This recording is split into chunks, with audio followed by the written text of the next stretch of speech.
Warning, the following stunts are done by trained professionals. Actually, we're not trained.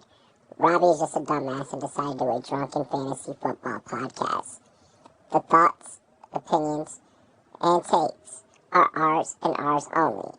It is not our fault if you lose in fantasy football or sports gambling. Viewer discretion is advised.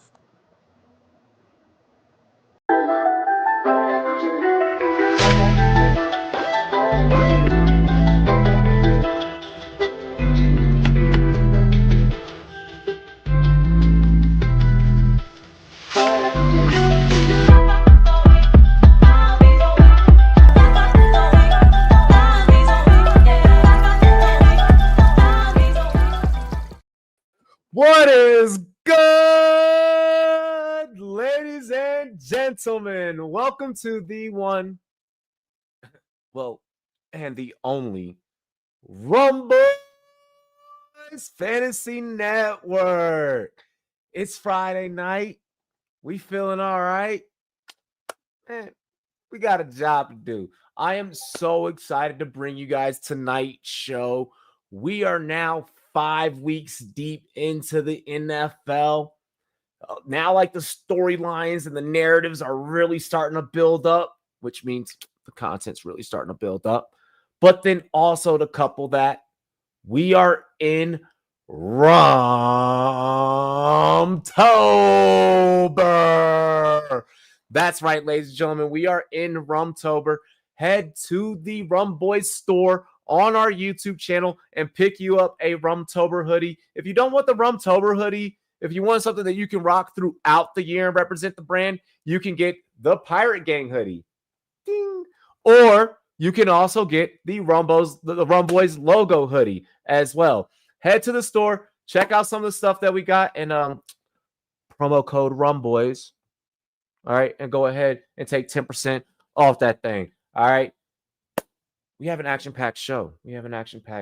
I am excited to get into it. Still awaiting one co-host. But I did bring one of my very, very good friends along with me. Let me rewind. I did bring one of my damn good brothers from another mother, my paisan. Ladies and gentlemen, stepping up to the plate, Jay Bass. For the love Sundays. I say it every time. Your intro into Rumboyz After Dark would get me running through a brick wall. I love it every time. You're the best. I'm here for, baby. I'm excited to be here. Thank you as always. Welcome in Rumboyz and girls. Let's have some fun tonight. Got some plantation. Let's have some fun. It'll be, I know. I broke up the good stuff. It's Rumtober, brother. And I heard a dirty little secret that you're 103 subs away from getting 24-hour access. Yes, 103 subs, and we unlock the 24-hour live stream. Dope. I can't wait. There's going to be merch. There's going to be special guests. Like, I usually only save live musical performances for you guys for the Super Bowl. I might book a fucking performance or two. Ooh. Like, we're watching Robbie shower and sleep. Bro, it's gonna be wild. I don't think that I know that there's been some fantasy analysts that have done like 24-hour streams, but I don't think that it's been done like that. Not in in real life type stuff. Yeah, no. You would be for sure the first. For sure, you would be the first. There's gonna be a lot of gambling. Sundays would be fun though. Have a camera set up, watching you sweat it out. That would be fucking hilarious. Listen, hey, you guys have from now through the rest of Rumtober to convince 103. Your mama, your brother, your sister, your league mates, your classmates, your workmates, Puka, who's locked up in jail. You got to convince everybody to subscribe if we hit 3K 24-hour live stream. Yeah. Let's go ahead before we get into the show, Aiden, look. Oh Yes, yeah. happy Yes, birthday, yes. Mike. Happy birthday to the We're man, the waiting. myth, the legend. We got something for him. We got some shit Okay. for him. Okay. I love Mike. I love Mike. Hey, cheers to me. Cheers to you. All the Rum boys and girls, what it do? Dilly dilly. Dilly dilly gang. Arrrr. Hey, let's go ahead. Oh man. Now I'm awake. Yeah. Let's go. Yeah, I feel great. Let's dive right into the first topic. Make sure that you guys hit that like button. Make sure that you subscribe to the channel if you're brand new. Dive off into the live chat. Here we go. Last night, the San Francisco 49ers defeated their division rival, the Los Angeles Rams, while trotting out basically, let's face it, a fucking JV high school team. Okay.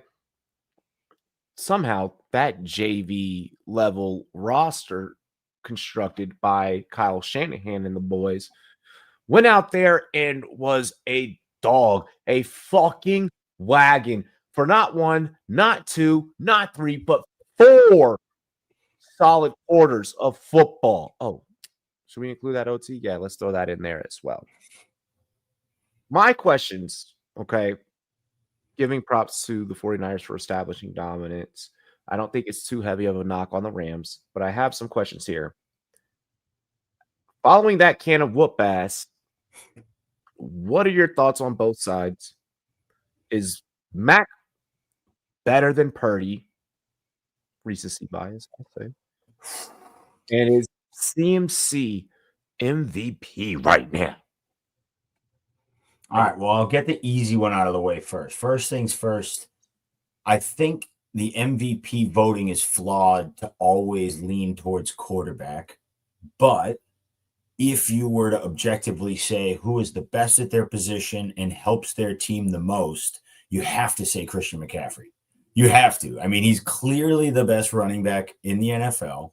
He can handle 25 touches a week, and he's the best at it. So, I mean, sure, if you want to nitpick at his game about pass block, dumb things like this that, like, people will tell you, but he's the best offensive weapon we've seen in a while. And so I think taking the subjectivity of quarterback out of it, he's probably in the conversation for MVP. Yeah. Yeah. The hard question, which is Mac Jones better than Purdy? That's a hard question because twofold. I'll tell you why. One is better is subjective. I think if you take the contract into play, if you take money into play, if you take all these dumb things into play that also goes into running an organization, then yeah, I don't know. Maybe Mac Jones is better. But what to me it shows is this is just Kyle Shanahan. It's just his system. I'm old enough. I can't believe I'm going to say this because my stepdad used to say this to me. With age comes wisdom.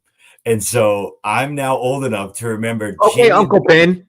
Jimmy Garoppolo looking like a rock star in the 49ers system. It's chat was here when we were calling Jimmy Garoppolo games. They were old enough to remember too, John. Damn. Bro, I'm just saying, bro, it's a Kyle Shanahan thing. It's not new. It's like I can work with any competent quarterback. Just get the ball out quick. I'll figure out the rest for you. I'll have a running back open. And by the way, that running back is Christian McCaffrey. Or I'll have other people open. I'll scheme them open like Kendrick Bourne. It's insane that we're even talking about him. But Kyle Shanahan, he'll throw to Jake Pongus and score touchdowns. He doesn't give a shit. And I love that about Kyle Shanahan. He is the true offensive guru in the NFL, in my mind. And I think people forget that because he's done it for so long. It's like boring to talk about Kyle Shanahan.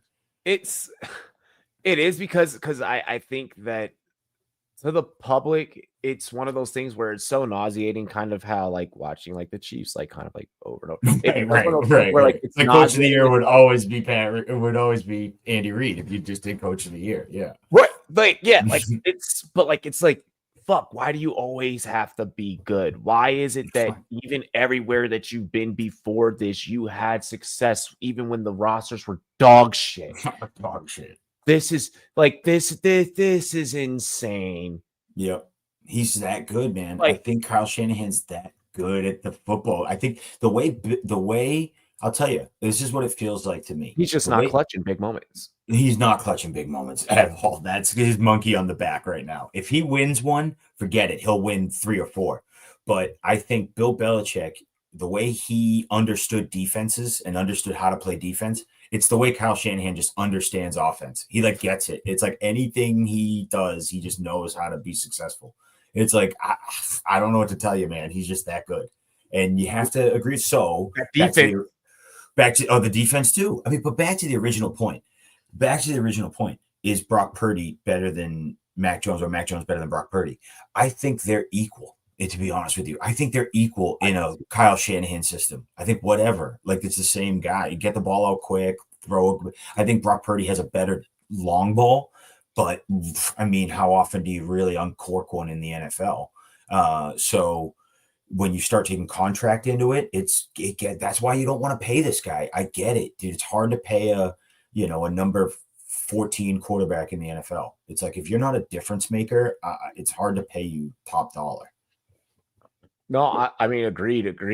I mean, hell, last night I feel like definitely proved and added emphasis as to why that system is plug and play. I would love to take the side of, yeah, Mac is better than Purdy just for the sake of like some hot take shit, but like this is Rumboyz After Dark. This is not fucking First Take. I'm not here to just pop up on a screen and just say something just to like try and create a rise, like get a view. Yeah, I just brought up contract negotiation. Yeah, realistically, I agree with you. I think that both are basically the same in terms of the system of which they're in. I think that we've seen that system. We have seen that system be successful with fucking Nick Mullins at quarterback. Nick Mullins has won games. Yeah, I mean, yeah, it's just so wild. He shouldn't win any NFL games. Like with that being said and stated, I think it's more to say about the coach and what the coach is bringing to the table and what that front office has also brought to the table in terms of having depth on top of depth on top of depth. Last night was definitely not an easy opponent to go out there and just establish fucking dominance. Matt Stafford's been slinging it lately. Dude, it is not. That is never an easy. A divisional game is never easy. It's never going to be a cakewalk. And so, you defended them giving Purdy $50 million a year over. Listen, it's his turn. It's his turn. It was his turn. What do you expect? I had to. Like, what do you expect me to do? It is his turn. I am a player first type of guy. Yeah, I'm not mad at Purdy for the contract at all. Like, go get your bag, bro. Like, I'm not like, yeah. I'm just saying, if I was running an organization, what gets difficult and what is a hard decision that every franchise has to make at some point is, do I have Josh Allen? Do I have Jalen Hurts? Do I have Pat Mahomes? And if I do, I need to pay that guy top dollar to keep him around. I think the 49ers overreached on Brock Purdy and thought, oh, this is the guy. This is our, long-term answer for the next 8 years. And it's like, I don't know. It could easily end up being Kirk Cousins. And that's a scary proposition because you'll just end up make a playoff and not. But Robbie's gone. So it's just me in the chat. It's just, I don't know. The way I value contracts is you got to be a difference maker if you want top 5 money. But it is interesting watching the cap go up, how teams allocate resources. That's the best way to understand contracts, I've noticed. Watch the trends as the cap goes up, where they reinvest the new money. Tends to be in cornerback, wide receiver, and quarterback, which interesting. Those are the fun positions. And look, Taco's here, and he can jump right into the first topic. Taco. I'm mad at New York right now. Sorry. Nothing. Sorry. You guys are. I know. I'm mad at you right now. I'm sorry. Killer can, baby. He's drinking that dirty water. Unbelievable. Trevor's Story hit the longest flyout I'd ever seen in Game 2. I was so mad. The 410-foot flyout with the bases loaded. I was like, oh. Taco, jump right into that first topic here, please. Topic 1. All right. So we have topic 1 is last night the 49ers defeated their division rivals. No, you don't gotta read it. Just answer it for me. Yeah, basically, Mac is Mac better than Purdy, and do you think CMC should be in the MVP conversation? First and foremost, we already know I'm a CMC rider. My man is definitely in that conversation because who the fuck else do they have? They lost Bosa. They don't have Kittle. There's no Ricky. Jennings isn't there. Debo's gone. Ayuk hasn't done anything. It is Mr. CMC. I think he's averaging like damn near 80 yards receiving per game or something above that. Like, it is absolutely nuts. And I definitely think that he has to be in the MVP conversation, much like how Saquon was last year. I don't know if we can say Mac Jones is as good as Purdy or if Purdy is as good as Mac Jones. I think Macaroni and Cheese is showing that he's here to play, and I think we know Shanahan knows how to get the best out of his guys. So, maybe Purdy isn't as good as we think he is. Maybe Mac Jones is a little better than we like to admit. Or maybe Shanahan is just a fucking beast that says, give me your poor, give me your humbled, give me your anything, and I'm going to make that shit work. Because look at what happened with Daniel Jones. Daniel Jones looked like a jag. Now all of a sudden, Daniel Jones is carrying the Colts to like a 3-2 record, and they're happy as hell because he's balling out. And I think that's much of what we're seeing here in San Francisco. The coaching staff knows how to put their guys in positions to win, and they know how to get guys that fit their system. So sometimes it's not necessarily the player, it's the player in the scheme and how you work together and how that combines. And I think that's what we're seeing here. And I think you really can't say that one is better than the other at this point because they look identical. They look like they're clones of each other. It looks like he found another person that works in the system. Dude, Taco, I love doing shows with you because you just speak gospel. You speak the truth, dude. He does not. Do not do that. It is a combination of system and talent. Always. Oh my gosh. Always. Look, Taco just basically fucking repeated the same shit that we just said, okay? I still love it. For the record, I didn't see anything beforehand. I just kind of pontificated. I know you didn't. Amen. Either way, really quick in the gospel. Let's ride that Woody train, baby.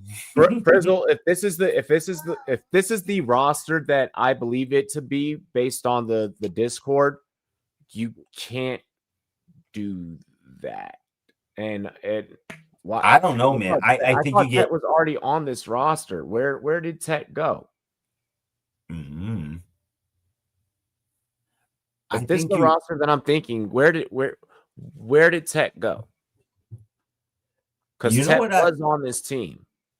He need to get my Tech back. He's trying to get him back.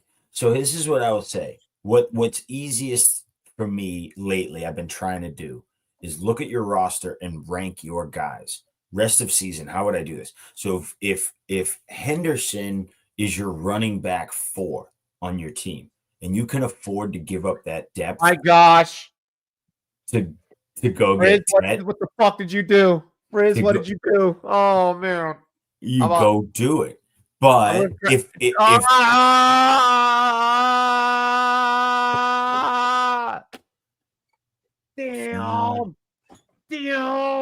Trade away Kyron and Ted for Chase. When did you do that? Why would you do that? Fantasy crash out the season's happening. Oh god.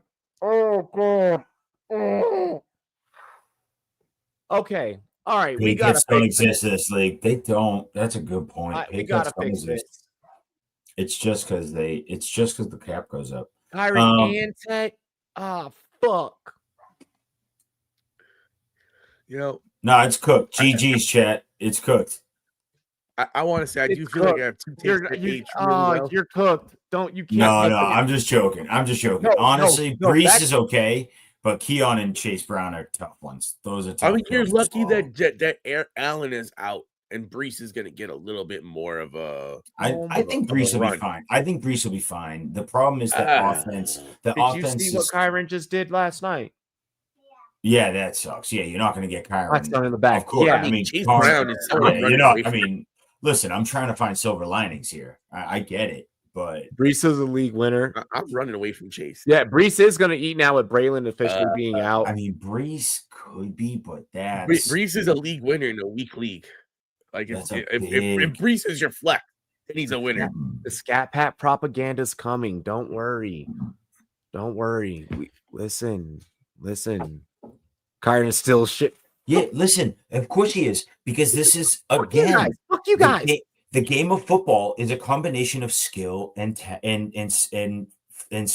It's not just skill. We need to forget that. It's skill and scheme. I know you're talking to someone that's so Kyron's going to get 20 touches a week. It's like, I don't care that he's not the best running back. It's like he's still going to get 20 touches a week. The volume is there. The floor is safe. Yeah, so for fantasy, he's going to like. I'm not evaluating a team to build a team. I'm evaluating a team to beat my friends and get money. Yeah, I'm trying to get points, bro. I'm trying to beat the game. It's a different story. Avoid players taco likes like Judy and Chase Brown victims. Ugh. Yeah. Whoa. Behind that offensive line, I can hate. Listen, in the words of Dave Chappelle, I hate you. I don't even know you, and I hate you. So yeah, Chase Brown volume, I agree. Chase Brown volume is a lot, but the problem is I don't think the talent is there, and the offense won't be in enough scoring positions. No. The offensive line is not there. Let's just blame it on what it is. Yeah, fine. Offensive line. But I mean, it's tough with Jacob Browning or whatever his name is. It's tough when you don't have. You know what my dad used to say? My dad used to say, son, if it walks like a duck, quacks like a duck, motherfucker, it's a duck. Yeah. Well, I say the scheme also really doesn't help him. Like, I don't know what the fuck they're doing over there, because I would think, okay, the offensive line's not really bad. I'm about to get Chase Brown 5-6 catches out the backfield, swinging them around. Quick little who has time to throw? But that's the problem. I don't think that's in his game. I don't think that's in Chase Brown's repertoire. It wasn't when he was at Syracuse. I don't think it's a thing. Even if it was, who has time to throw?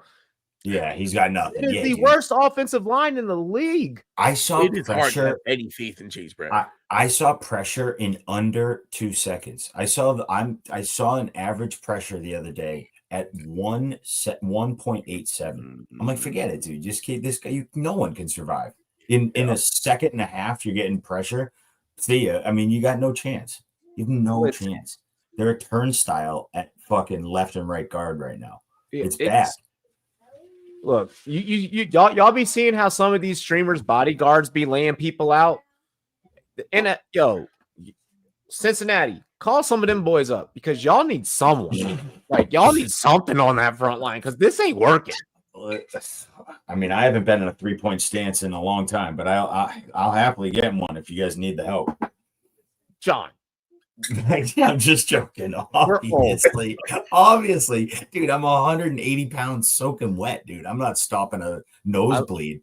I looked at my cleats this morning before we get into topic 2. I looked at my cleats this morning. I was like, you bad little, and I was like, but I remember getting hit and you dirty dogs. I'm never gonna wear it. I got real excited, and then like as I closed my eyes and I took that smell of the insole, I was like, oof.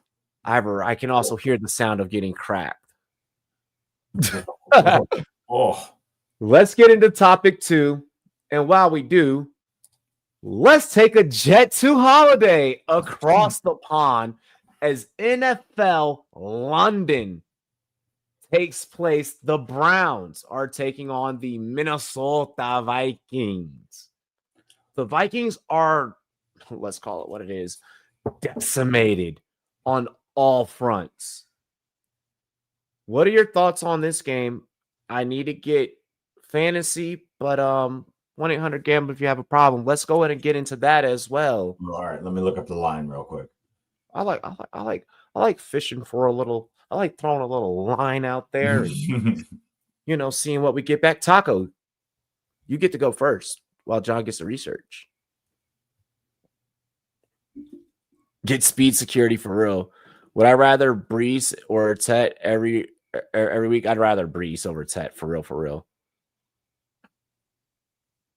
Brees over Tet? Yeah, give me Brees over Tet all day. At least the Jets will try and at least go out there and win games. Meanwhile, Carolina doesn't know what their identity is yet. Yeah. And we're 5 weeks into football. We're going off MGM Grand. We're good with that. I don't. Hey, I am not sponsored by any book. Whatever line the Grand gives me. Yeah, exactly. Listen. If a book out there would like to give us a sponsorship, we will gladly take one. Not gladly. There's terms and conditions of which apply, which you cannot buy. No rights to none of this shit over here. But we could talk. I'm a businessman. Okay. Hey, I'm not a businessman. I'm a business. Damn. Oh, is Taco? Are you on mute? Yeah, it's Taco. He's on mute. Oh, sorry. All right. So, quick thing. I would say that I actually would take Tet over Brees rest of the season just because. Yeah, me too. I would too. They get that figured out. I think come playoff time, that should be right. Yeah, because you see some of the catches this man makes, he's like jumping 5 feet over everyone. He's Mike Evans. He's Mike Evans. He's a young Mike Evans. Yeah, you can be a human highlight reel and not. Yeah, N'Keal Harry is a good point of that, but I think he's better than I agree. No, I'm not putting them in the same. They're not even in the same breath. And I interviewed N'Keal Harry, but shout out. I'm just saying he's showing enough flashes for me to be intrigued enough to say fuck you, Brees Hall. Secondly, now we're talking about London. We're talking about Vikings there for their second week. But we have the Browns going overseas now for their first game. I think the Vikings should be adjusted. They should be ready. That defense has looked pretty solid. But I don't know how much I trust it. Like, got Carson Wentz at quarterback. Hey, Jordan Mason looked okay. Taco, you don't trust it. Can you sing it with me? Let's take it back to I don't wanna know if Wentz is playing me. Keep it on the low, cause the Browns are gonna sack him some more. It's like how Shador is gonna be on the sidelines pantomiming the whole time. Because he's not trying to draw no controversy as Dillon Gabriel is out there doing God knows what. Like, that's like a fucking wild card that you add into this game. Like, what is he gonna look like? Like, do we think that he could be viable when the Vikings defense has been rather solid the last couple of weeks? Or do we think that this kid is gonna get lit up like a Christmas tree and it's just gonna be a fucking shit show? Like, I really don't know what the fuck's gonna happen here because the Vikings defense last couple of weeks has been like 2 weeks ago. They were fucking dominating the shit out of the team that they played. They put up like 40 points. And then you have the next week where they were kind of meh and Aaron Rodgers was able to do enough to win. Do I think that this guy could play like Aaron Rodgers? Probably not. Do I think the Vikings are going to win? Probably. I mean, who the fuck is the Browns quarterback? At least Wentz got some experience. All right, here's the thing. Yeah, see that's what makes this whole thing weird and convoluted. Before we pass it off to Jay Batts, I think Jay Batts is doing something for the chat really quick. Chat, the co-host will be kind of like answering questions also throughout the chat. Typing them up as well. So like if you throw out fantasy questions, they'll be throwing those out if we're mid-topic. To kind of also keep us on topic, but also help you guys out as well simultaneously. Thank you guys. Thank you, boys, for your hard work and dedication to the channel. Even though you don't get paid for this, I pay you in rum. You're good. With that being said and stated, Taco, I kind of love what you said and stated there because the Browns are charting out Dillon Gabriel, and then you have Carson Wentz, the veteran, but then you counteract that with the side of, well, hey, this side of the ball is banged up. But we look at the game that we just covered in the previous topic, not even trying to like do the whole comeback thing. It kind of does give me a little bit of belief in what Minnesota can do in an environment where I get that Aaron Rodgers did get his first international win last week. But with that being said and stated, Minnesota does thrive in this environment. So I before I pass it on to John, and I'm not alluding. I'm good. But I'm just, that I like where your head is at, Taco. Yeah, I do too, because that's probably, so to me, like, who wins the game, I don't think it matters. Not that it doesn't matter. Of course it matters. It's going to matter more for the Vikings than it does the Browns, because I think the Browns are 4. It matters if we're gambling. Yeah, it matters if we're gambling. And so I think that this is one of those games that is a bit of a trap game for the Vikings. You're over in Europe. There's a new rookie quarterback. Your team didn't look good last week. I do like the Browns. And so, I mean, right now, let me pull it up again because I closed it. But I think the Browns are getting points right now, which it's like, if that's the case, like, I like that. Money keeps flip-flopping. Yeah, is the crazy Browns part. Browns are plus 3.5. Like, I like it. I like the Browns plus the points, and I almost like the Browns money line. I think it could happen. But I think the biggest storyline, and Taco brought it up, is Dylan Gabriel. Like, it's the biggest storyline of the weekend is, how does Dylan Gabriel do? So I think that there's a bigger storyline that we're going to talk about later on in the show. Okay, fair. Fair. But I do think the Browns, again, every year there's probably 4 or 5 games where we go, holy shit, that was crazy. And this is one of those games over in Europe. Browns, Quinshon Judkins could just dominate this game and look great. And like, yeah, the Vikings defense doesn't scare me like it used to, clearly. But, keep going. Before I give my take, do you think this game comes down to coaching? I think most games come down to coaching, but similar to what last night did. Yes. I think so. And I think Kevin O'Connell's a good enough coach that it'll overcome a lot of deficiencies. So I think you got an edge there as the Vikings, but I think they're just fucking weak right now. I think they're just broken on offense. I also think that we got to see what Myles Garrett has to say about this game, because he's one of those players that could literally say, "Fuck your coach, fuck your game plan. I'm him." Oh, he can wreck the shit. Yeah, he can wreck it. He's a game changer. That he could have a strip sack. He's the only real game changer. Very deadly. Hear me out. Yeah. There's also a very deadly 2-receiver set that's there with Minnesota. Yeah. The Minnesota London Vikings. In Addison and Jefferson and Addison. Taco, you're right about Myles Garrett. I think that Myles Garrett, for IDP purposes, I have him, is going to rack up points. I think that we could be favoring the under here. What's the under, gentlemen? 2 seconds. It is. Why is it not telling me? That's kind of lame. 57.5.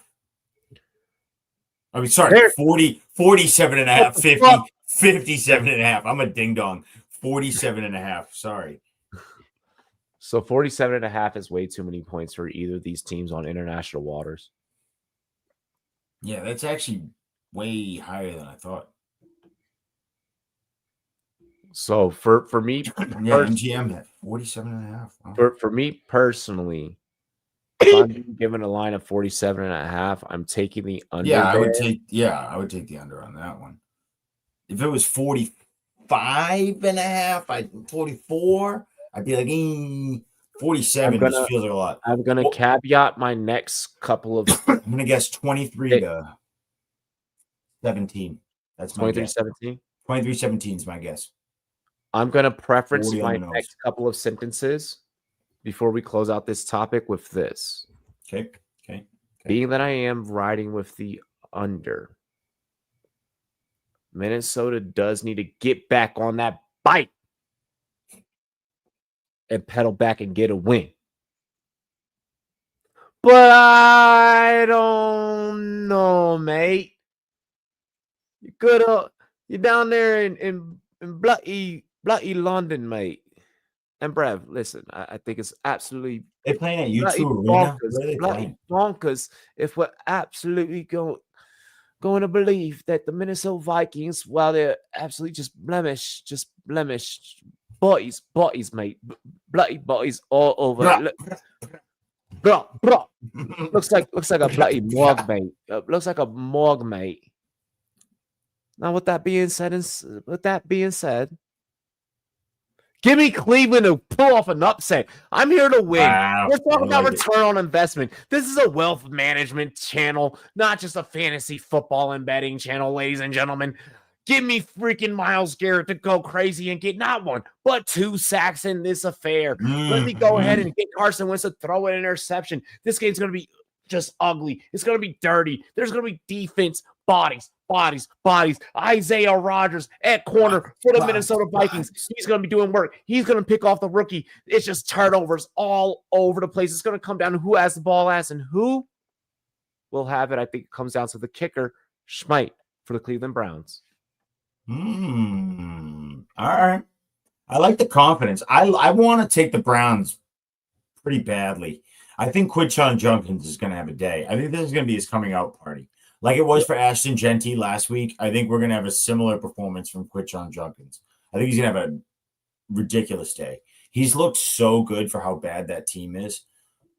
And also, by the way, anyone who's still hanging out with us, new subscribers, 103 away from 24-hour streams.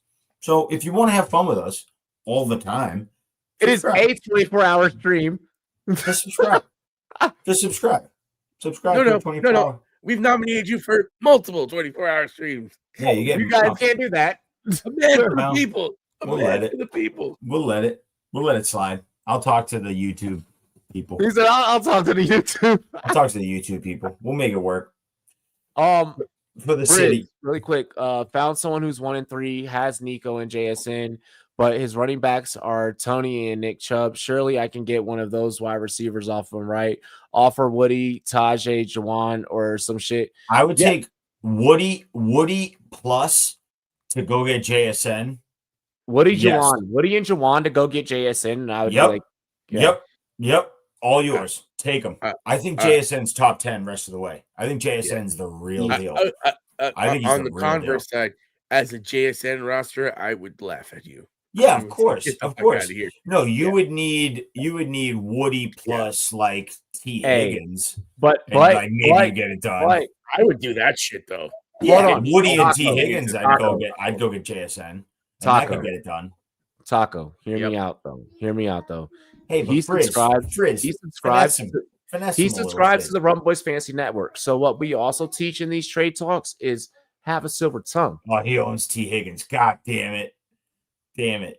T. Higgins is like my favorite trade away player right now. Because it's like he still has name value. He's still kind of like, I'm a wide receiver 2, 3. You know who else I like? I like Jordan Mason. Jordan Mason to me is the kind of guy I want to trade away. Yeah, because Aaron Jones hasn't come back yet. Next. We got next. Think about sponsors. Think about airtime.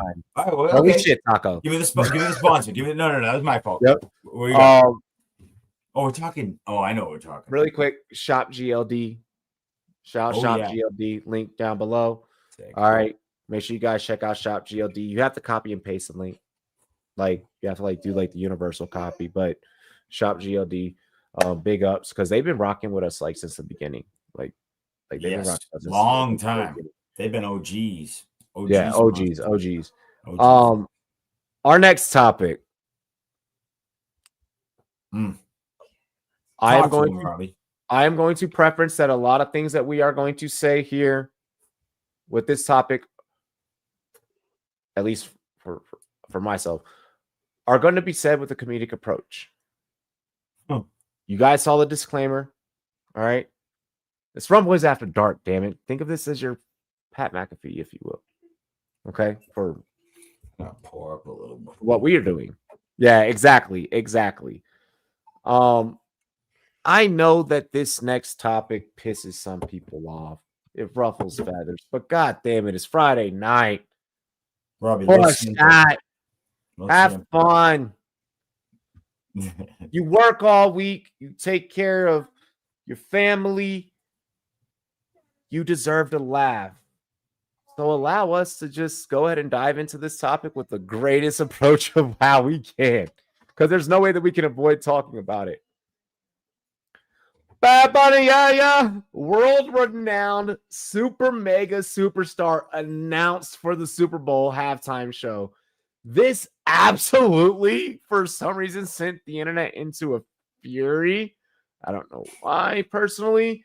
But what are your thoughts on how this is actually going to turn out? John, you and I, we had a podcast together, and where we had kind of talked about music and pop culture, in sports and everything. Yeah. Go find those old episodes. That was a fun. Go find those old episodes. Go check out It's a Vibe. It's a vibe. That was a great show. This is so dope. This is so dope.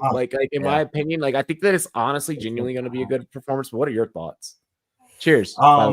Cheers. Yeah, cheers. Cheers to me. Cheers to you. All the Rumboyz and girls want to do. Dilly. So this one's crazy to me, right? It's one of those things where it makes total sense to what the NFL wants to do, what is pop culture right now, what's cool, what's happening, what's going to be a marketing show, what's awesome. Yeah, it's here's an international superstar that we're going to put on one of the world's biggest stages. This is great. I don't know why there's even any hate at all. It was so crazy to me to get on Facebook and see people upset. It's what are we even talking about? Who cares? It's but in terms of the performance itself, right? So take that shit out of it. Because I think that's all dumb. That's all. It's good music. Bad Bunny's he's a great artist. He chooses the artist. I never knew that. Yeah, whatever. Great. I mean, he's a cool artist. It's good music. I think the performance is going to be pretty fun. I think they've set up. I think his residency in Puerto Rico is out of control. So if anyone's ever really looked up Bad Bunny performances, go look up his residency in Puerto Rico, which shout out to Bad Bunny. Shout out to Bad Bunny. You want to talk about music. You want to talk about an artist who loves his country. You want to talk about a fucking musician. You want to talk about a man who is in it for the right reasons. It's Bad Bunny. He is so proud of where he's from. He does a residency in Puerto Rico. And he's an American citizen. Out of his mind. That is out of his mind because his heritage, he just loves it. And it's just that's part of this shit. And so, lo siento, mi amigos en Puerto Rico. I love the guy. And so I'm sorry that people are giving him hate. We're both Italian. Beautiful. We're both Italians. Honestly, it's easy for us to understand. If you understand Italian, then it's easy to understand habla español.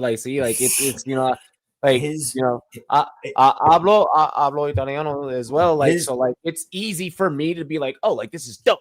I'm just telling you, his performance is going to be big. It's going to be a lot of visuals. It's going to be a lot of fireworks. It's going to be great, man. Family's going to be dancing in the living room. It's going to be great. Dude, your family's going to be doing the bachata and you're not even going to know what hit them. It's going to be fun, brother, man. And that's the problem. I think people get so upset about dumb shit. They don't focus about the fun. It's just going to be fun. The music's fun. Chill out. Fucking chill out. Mm-hmm. Bro, look, my son has no Spanish in his blood, but he loves Spanish music whenever we're riding and playing in the car. Bad Bunny, Benito, he pops up sometimes, and my son, he be going crazy, and he thoroughly enjoys it, he loves it, so I'm excited to be able to I'm excited to enjoy this with him because I know that this is a thing that even though he's 4, going to be approaching 5 when we're talking Super Bowl time, a month away from 5. like I'm excited to just get to be able to like enjoy this with him. You know, my wife, you know, like I've been like, you know, working on her, like working on my Spanish like with her, you know, and everything like that, you know, or work, you know, both of us, you know, together. So like I'm just excited to like share this experience and like have this experience brought into like my home and like into my household as a Dominicano. You know, my island is like very close, like right next to Puerto Rico. As a Jamaican, you know, very close, you know, like the like getting the ability to bring like our Caribbean roots to you guys like that are at home.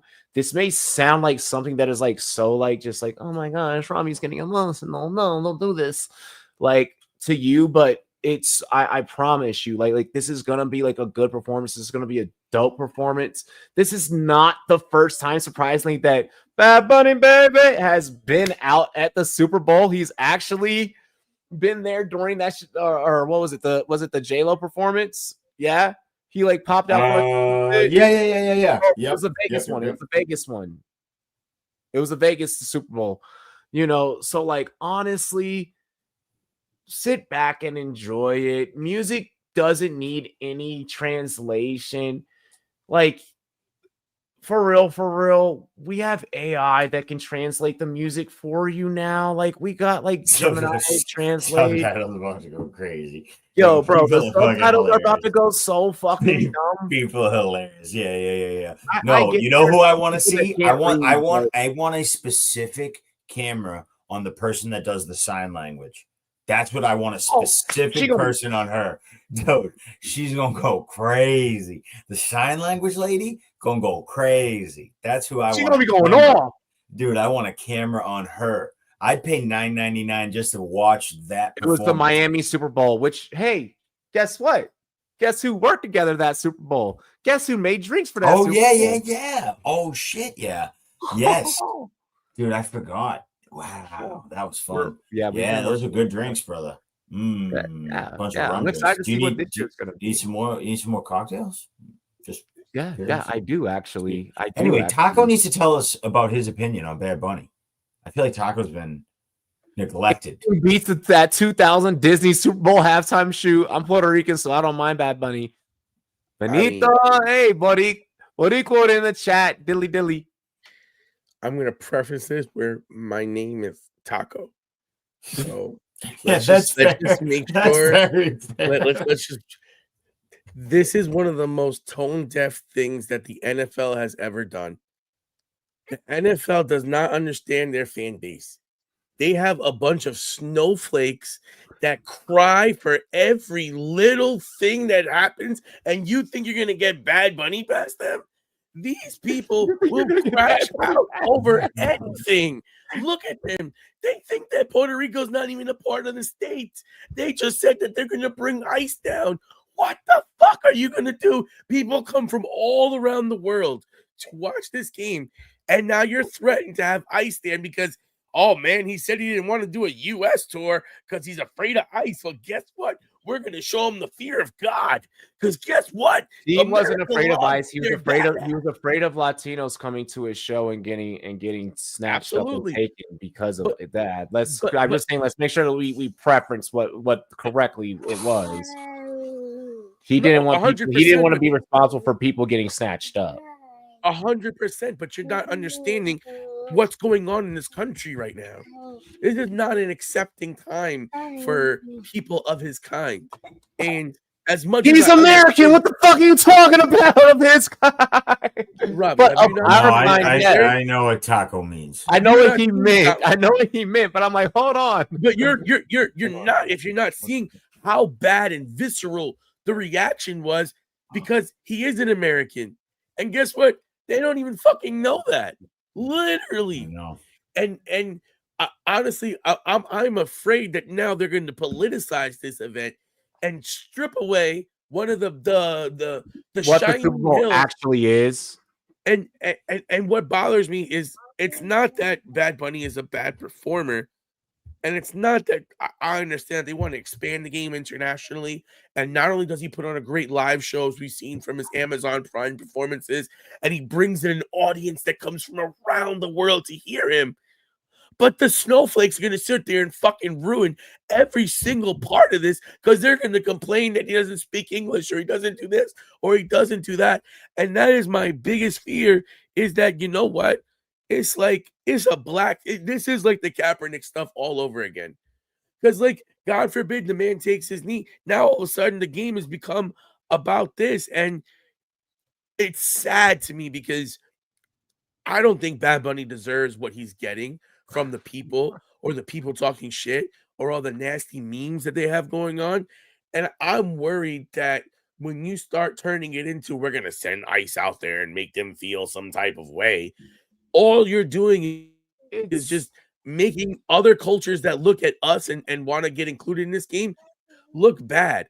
And I hate to say it, but this was one of the ones that you maybe needed to wait past this administration to get it done, because what you're really doing, and this is how they took it. Oh, you think you're going to say fuck you to me? Oh, you think you're going to say fuck you to me even though you just gave Charlie Kirk his couple of minutes in almost every stadium? You're going to say this to me? And look at the reactions. Here's what I'll say. Look at the reactions across the board from the administration. Here's what I'll say. One thing that the NFL has always done is make sure that it's on the right side of things. Are you going to say that when looking at the Kaepernick stuff? What?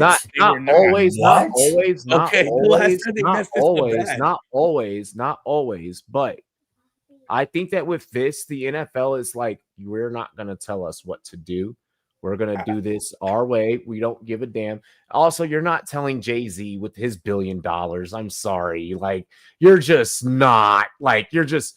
This man beats lawsuit after lawsuit, allegation after allegation. I am waiting for the petition for them to put Kid Rock in there instead of Benito because they want to see the American badass. It's not going to happen. It's not going to happen. So this is listen. Nobody, when it comes to court, when it comes to legalities, nobody beats the NFL. Yeah. I mean, didn't they nobody. Because they were blackballing no, there is nobody. Collusion? There is nobody. How many owners do you think are snapping in there because they donated to Trump? I just need to get one. The owners make so much damn money that they don't give up. You know what the owners care about? You know what the owners care about? Money. The owners care about that international money, obviously. The owners give a fuck about that viewer. So you know what the owners are going to be like? The owners are going to be like, I don't give a fuck. Right. I'm getting paid. I'm about to have how many fucking viewers from how many different countries, from how many different nations? Yeah, you can suck my dick. I'm getting paid. Yeah, of course. But you also turn this down to civil war. Like, as we get closer, we're going to see more of these extremists come out there and turn this into, look at the woke NFL. Shut the fuck up. I want to watch my game. At the end of the day, you know what's going to happen? You know what they're going to do? They're going to shut the fuck up, and they're still going to watch. You know why? Because they still want their Bud Light. They still want their beer. They still want their chew. Them nasty motherfuckers. You know how this goes. You know, they're still going to do it because you know why? They're not smart enough to think for themselves, Taco. So you know what? They're going to continue because the TV's always been there. So they're not going to cancel their subscription. They're going to continue to watch because it's the only thing that they have. It's the only thing they have to live for. So calm down and relax. Civil War will happen if the Cowboys go to the Super Bowl. I agree. That is a bigger. See, like, if this was the NBA, yeah, you get away with that shit. It's the NFL. Like, look at who's the main target audience there. Right. Exactly. Listen. This is the NFL. They want this. The NFL is a smart marketing business. The NFL wants this. The more controversy, the more that it sells. We are talking about it. We're in an era of AI. We're in an era of AI. All that I'm caring about is, if I'm the business owner, if I'm the NFL, I'm caring about how many TVs that the different devices in people's homes picks up the fucking sound when it's playing off of one main TV or whatever. I'm caring about that. I'm caring about the TikToks. I'm caring about the reactions. I'm caring about the good or the bad. Yeah. Because I'm a business first. Yeah, of course, money You're changes everything. Yeah, it's different conversation. Yeah, I think that as much as you're trying to be logical about it, you have to understand there was huge backlash to Kendrick's performance last year. We That's loved true. it. We thought it was Yes. great, but you saw them going nuts. And Right. now again, But this backlash is good. It's good. It's good for business. I don't know about that. This is America. This is the biggest This capitalism is a in the world. this is a weird time in American history. It is. It's not It normal. is, but that's not what this is about. You This can is what say this is that, but about. you have literally people from every top level talking about they're going to turn this into fucking a sting operation. And you know what? This is also for your standpoint. This is a perfect time for them to embarrass themselves. I'm not So saying let. I mean, I think they're So showing them. for your They're telling point, on themselves a lot. for your point, also go back and look at the show sheet and look at what's in parentheses. Okay, that's true. We are going into can I just say halftime. one thing Yeah. real quick before halftime. I just want to say I'm really sorry that Taco feels that way, and I understand that. I just understand. Well, I feel the same way he does. I understand. I'm also on air. I understand where both of you guys come from and where the energy seems to be moving in this country a little bit, and I'm really sorry, and that sucks. I don't think that's the majority, and I think it's a shame on us who are just kind of in the middle to not speak up. And so, to me, Bad Bunny performing is like, no, we don't give a fuck. We're doing this. He's good at making music. Stop complaining. And that is how I feel. And I'm really sorry that the world is making you feel otherwise. Both of you. You know what's the craziest thing about it? Bad Bunny puts on one of the best shows in the fucking world. It's great. It's good music. It's fucking good music. Hey, one of my homies. I used to like Wisin y Yandel, dude. I like good music. I just like good music. Like that reggaeton shit in New York be It's so fucking popping, brother. bro. I heard that shit every day. You're telling me, like I don't know how they get mad the Latina baddies. They're gonna be out there like, hey, but somehow they're gonna turn this into something where I'm gonna be like, you motherfucker. I just want to enjoy Bills and a bunch of fucking J-Los come dancing out, listening to Bad Bunny, and everyone's upset. It's like, this is a fucking great time. Who gives a shit? Okay, this is fun. So as a last point that I'll put on this, I don't know if you ever saw the viral clip of Tommy Lauren talking with Crystal Ball, where she's like, well, how do you feel about Bad Bunny performing? And he's like, I don't really know that much about it. He's like a great American artist. Yeah. He's not American. What? Yeah. Yes, literally. That's where we're at as a country. That's so I was like, shitty. oh my god, it's so shitty. I'm sorry that that's the pejorative that gets pushed out. I'm really sorry because that is so shitty. You're so right, Jay. This is a minority of the country, but they control such a large megaphone that they make themselves bigger than they are. I got that. Oh, sorry. Halftime. No, I got the perfect halftime track. We are going to get into halftime. Let's go. Halftime.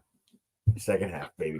Why am I'm fired up. I'm fired up. I know that, but this is. I'm glad that this happened because I was like, oh, I'm gonna bring back an old school track and like talking politics with my boys. No big deal. Yeah, I mean, plus when I saw you guys going so nice on it, I said, listen, that's not Rumboyz style. That's true. We sparked this shit up, baby. Fuck this shit up, baby. And mind you, my name is Taco. Hold on. I am Latino. Hold on. Support Benito. Taco. Cheers, me, amigo. Yep. Cheers to me. Cheers to you, all the Rumboyz and girls. What to do? We will be right back after this music video and a word from our followers. Actually, it's just gonna be a music video and a commercial. I don't know why. Word from me. Yeah. Hey. Oh yeah. Oh boy. Oh, I forgot I put a little rum in that shot.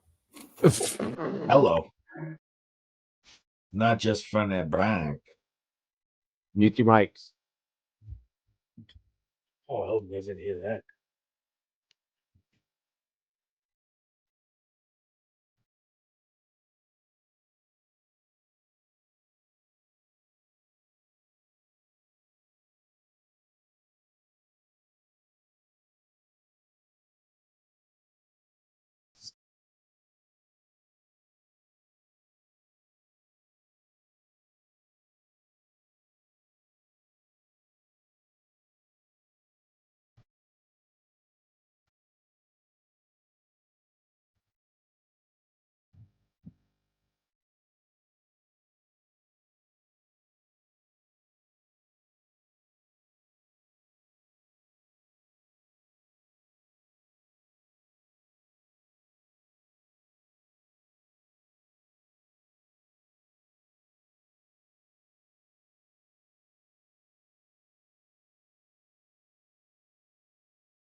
101, baby.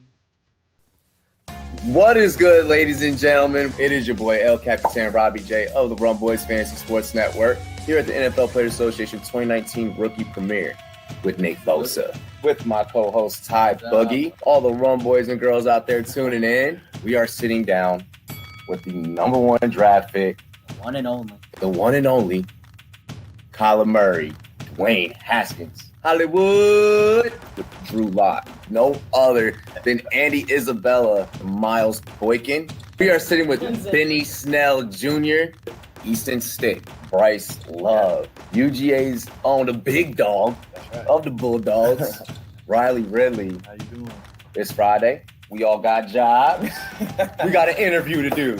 National championship winner, NFL draftee, TJ Hawkinson, Iowa Hawkeyes. What is good, brother? Hey, it's good to be here. Good to be here. Hey, welcome. ACCR, right? Oh, you already know. Hail to the Redskins. I gotta ask. You're gonna play the Browns. Like, are you gonna just burn them again? What you think you do? I mean, I think the media put us against each other. I like that so. you're friends. we were in a hot tub time machine, bro. He's cool. He plays video games just like me. That's what we really do. For me, be able to break the all-time rushing leader in 3 years. You know what I'm saying? Shout out to the UK O-line, man. Y'all did that. When you wake up in the morning, you don't want to have to feel like you're doing work. Exactly. You want to feel blessed and excited to do what you're doing day in and day out. And I can truly say that. As always, ladies and gentlemen, cheers to me. Cheers to you, all the Rumboys and girls. What it do? Dilly Dilly. That was live, man.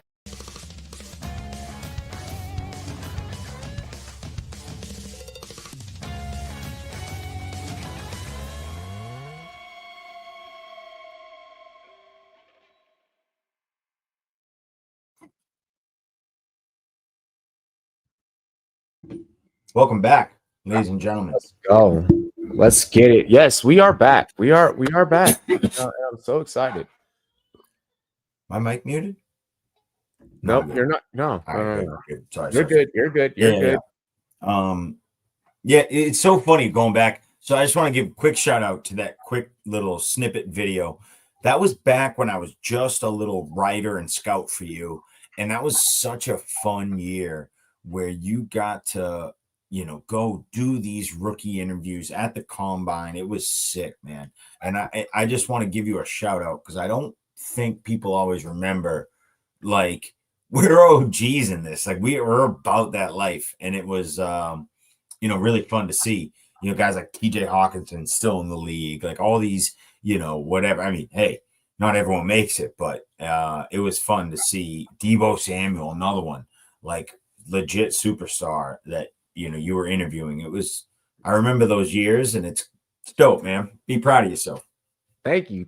No, man, that was a fun time, a big accomplishment. There are people that are big time like reporters that get to like work on like the sidelines day to day and haven't gotten that opportunity. So I mean, I appreciate that. I definitely appreciate that. Little love. Listen. I used to work for you, and I always forget. That's a little bit of love. That's all. I'm just saying.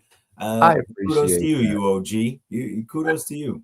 Thank you. Cheers to me. Cheers to you, all the Rumboys and girls. What it do, dilly dilly. Second half, baby. Yeah, Mac did go off last night. We talked about that at the beginning of the show. I know. 2 QB flex league. I want Stafford, and the guy wants DK. We play with defensive players. I'm offering Mac Jones, Purdy, and DK, and a running back for Stafford and Fred Warner. No, that's way too much. That's way too much. That's way too much. Yeah, that's way too much. It's way too much. Can't buy.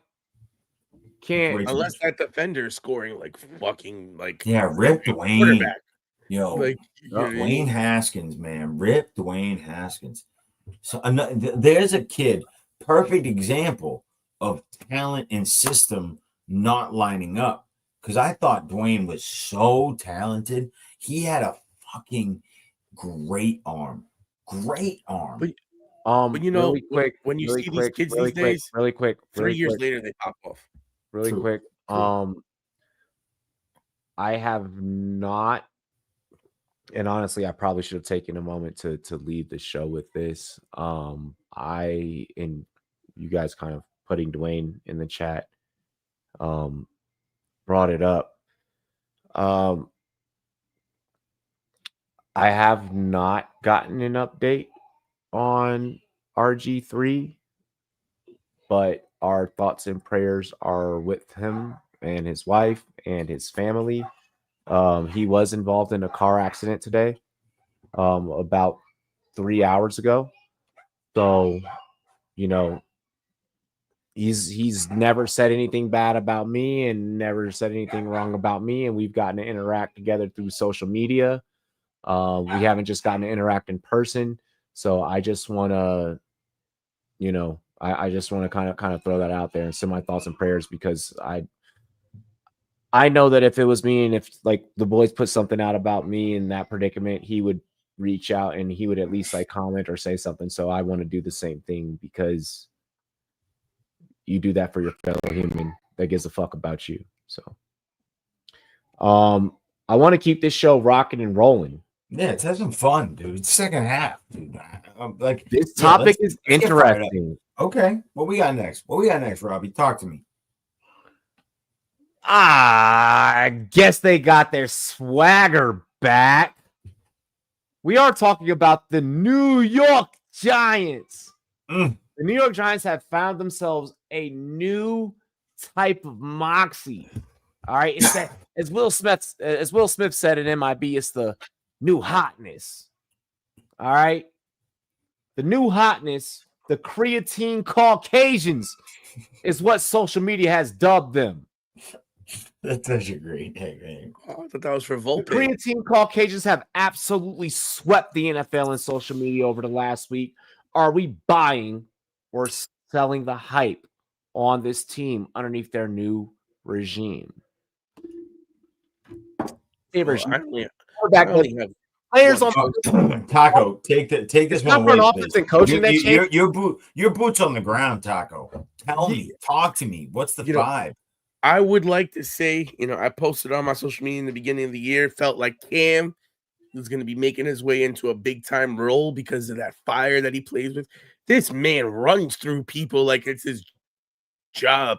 I saw this one meme where they're like just giving the guy the ball and he's literally pretending to be Cam and he's just looking for like the fucking players and he's just knocking them out. And he sees the end zone, and he sees the defender. The defender's like, I'm going to let you go. And he's like, nah, and he runs right through the guy because he's like, fuck you. And I'm like, that's the kind of energy we love in New York. We love the gritty. We love the hard workers. We're home of Wall Street, but we're mainly blue collar, white collar dudes that are out here. You're not. Stop it. What? Blue collar, white collar? Hell yeah, we are. City of New York is so blue collar, brother. Man. Yeah, man. There in the South, we always used to say, "I can't stand a Yankee in the suit." Oh, I mean, listen. Well, we can't stand some of these Yankees in suits either. Right? Neither can 80% of New York City. You got to understand what really runs New York. Yeah, you got to think of all the. Anyway, sorry. Go. Keep going. Keep going. Look at these Knicks teams. Look at these old Giants teams. They're based on gritty defense, hard work in the paint, getting their lunch pail and going out and building a skyscraper. That's what this shit is about. And that's that energy you get from Cam. So I think regardless of who's going to be there, Cam was made for New York.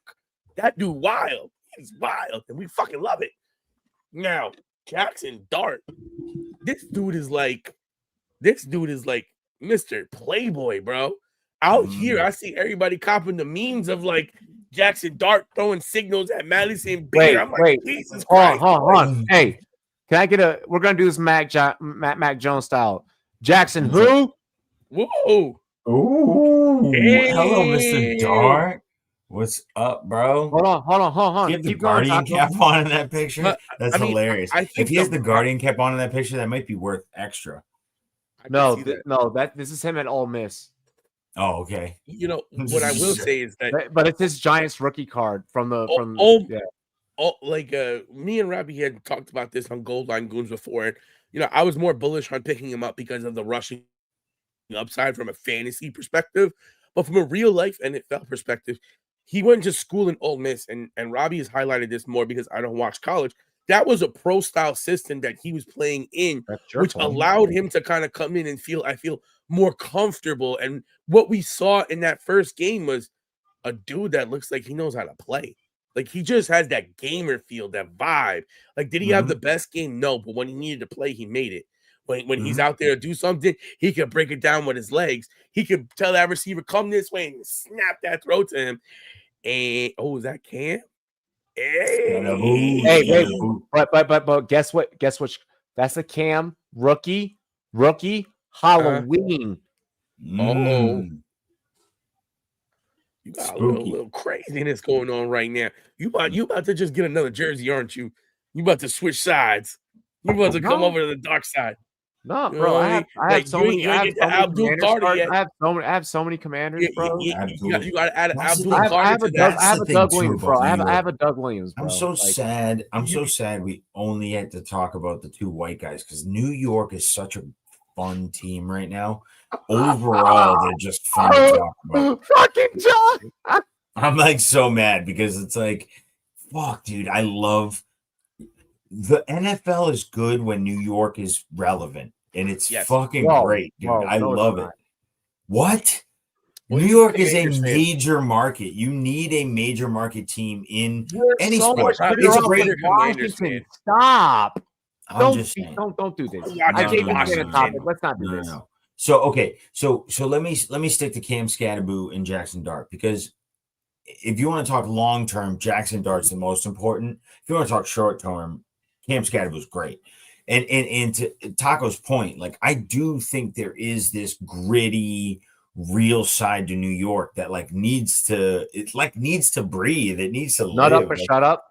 It's like, yeah, man, New York. It's the same. It's like, yeah, it's okay that we're a little fucking rough. It's fine, dude. We're fucking New York. Timberland boots and Carhartt jeans. I love it, bro. We pork fried rice and French fries. I love this shit. Like, it's great that your culture in your area can come through. Like, that's what makes A, America, and B, sports great. Like, yeah, it's fucking New York. It's as much as it is Red Sox Yankees, it's Boston, New York. That's what it is, really. And it's fun to do that. And as long as you keep it fun and entertaining, yeah, that's great. Whatever. Do I really, think New York smells? No, but it's fucking fun to say it when you're at Fenway. It's fun, It's great. So anyway, I say all that to say I love New York, by the way. I just want to say I love New York. It's a great city. It's the fucking heartbeat of America.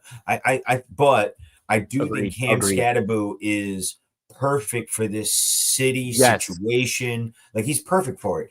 Of course he's gonna get the people fired up. He's fucking great. He's great, bro. He's the one who sticks his tongue out at a camera, fucking does a backflip, runs through somebody's fucking chest. All of it's fun.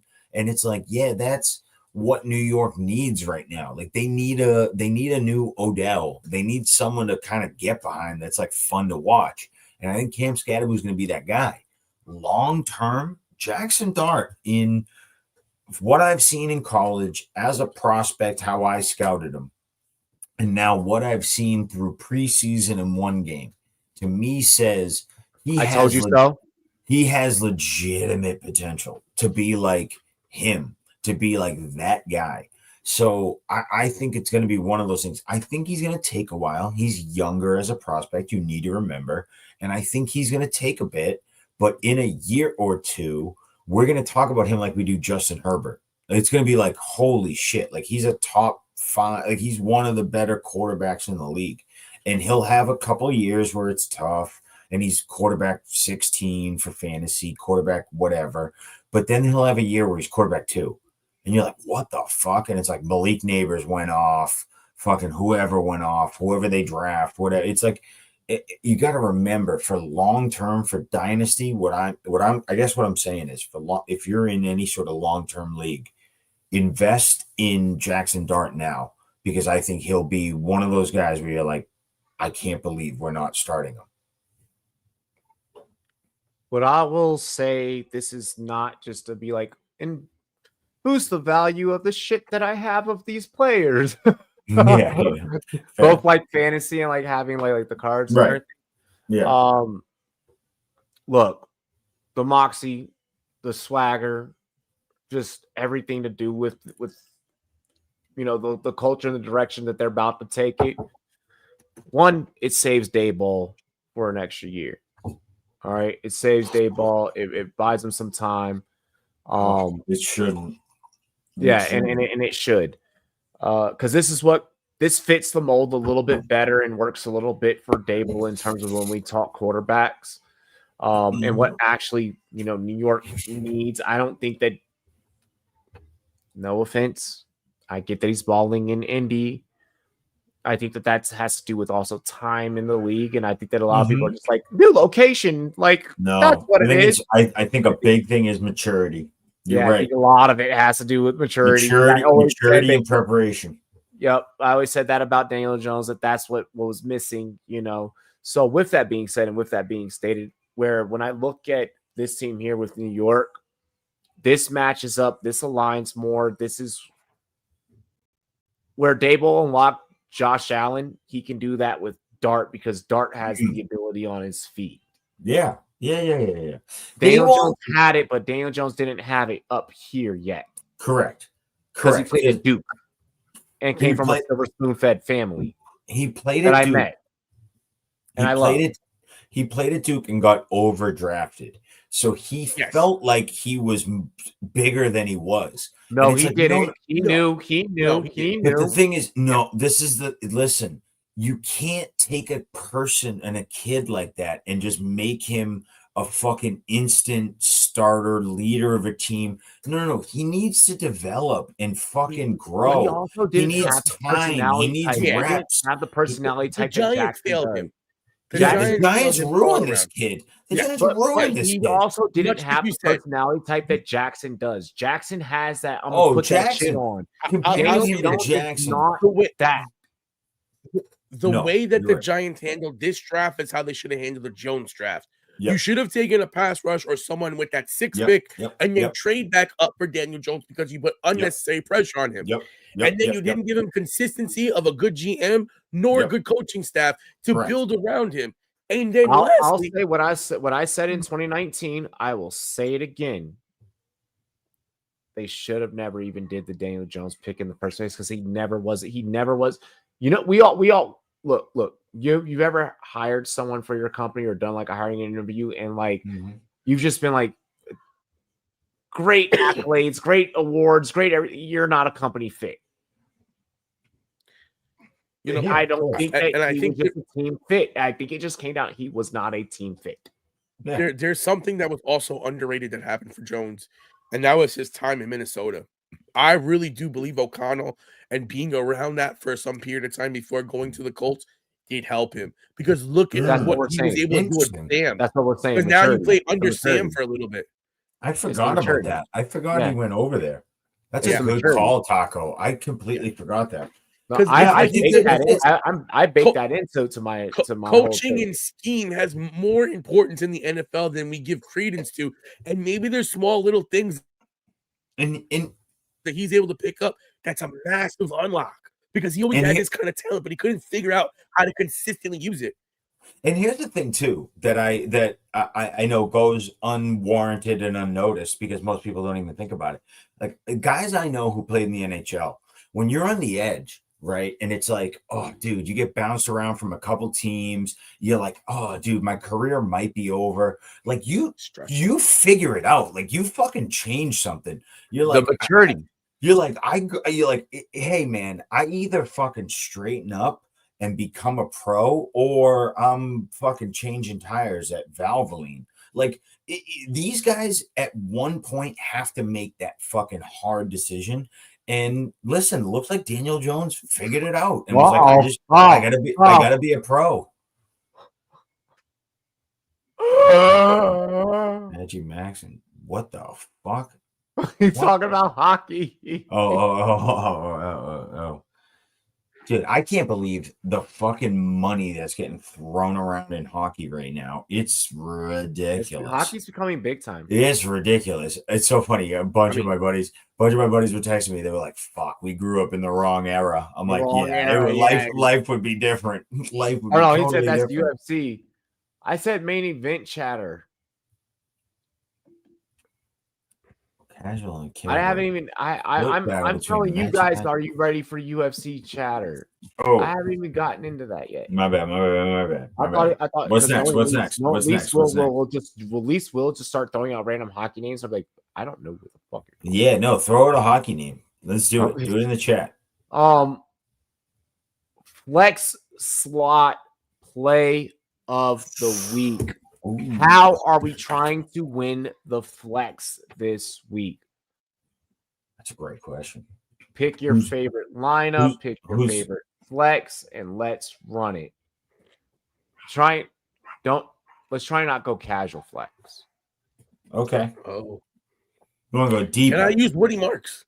Because I've been on this man for a while. Good flex. We're going deeper. How deep are we going? Give me a like a. Are we going Chad Johnson deep? Where we're like, give me like a roster percentage. Anymore. Give me like a roster percentage. How deep? Are you thinking? Okay, so like here's what I'll do. So I'll throw it out there. I have Bucky Irving injured. I know that a lot of you are dealing with Chuba Hubbard injured, so on and so forth. I'm going to give you two flex plays, both from the same position. Okay. Because of bye weeks, because of things are thin, I know I have said do not buy into the Washington backfield, but do give me JCM in a convoluted game where they're going to have to mix things up and find the outside corners whenever they're in the end zone or in the rum zone.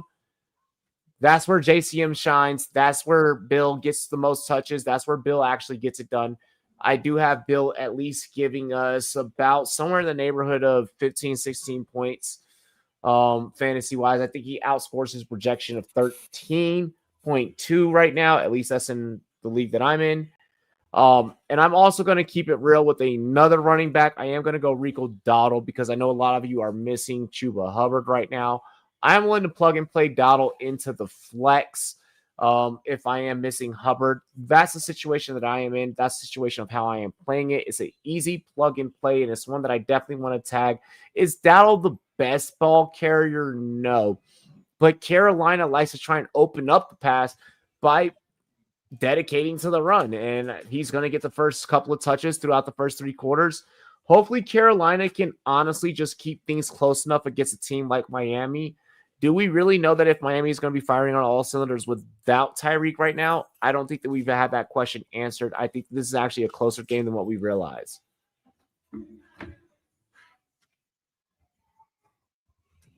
Yeah, I think a flex. So to me, it's like it's hard to pick because what are you looking for? How deep are you going? So to me, there's one player who I think is right on the precipice, and I'm not trying to be a homer. I'm really, really not trying to be a homer. But one player who I think is on the precipice of breaking out is Travion Henderson. I really think it's there. It's there for the taking. It's time. It's time, dude. We in New England, the vibe around New England is we need change. We need youth. We need some energy. And if you're gonna keep handing it off to fucking Ramondre Fumbleston and fucking Antonio Gibson, it's like, what are we doing? Like, we know what's up. And so I think it's been a slow ramp up for Travion Henderson to sort of understand the offense, understand being a professional, all those things that takes into consideration when you're a pro, because there's a big difference playing at Ohio State.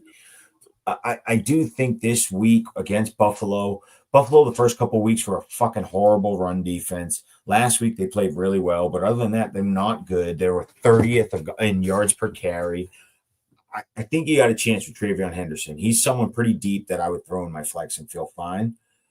Other than that, the other one too, I'm going to go to Tampa Bay. I think at this point, Chris Godwin is one of those people who you probably picked up in the flex or you drafted him late and stashed him, all these things. 10 targets one first week back. Guy had a fucking horrible ankle injury.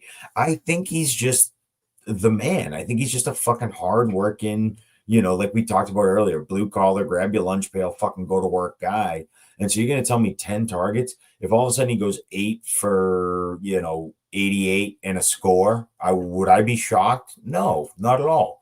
Fucking great. So I'll take Chris Godwin and Travion Henderson as like a, flex you can play with some confidence.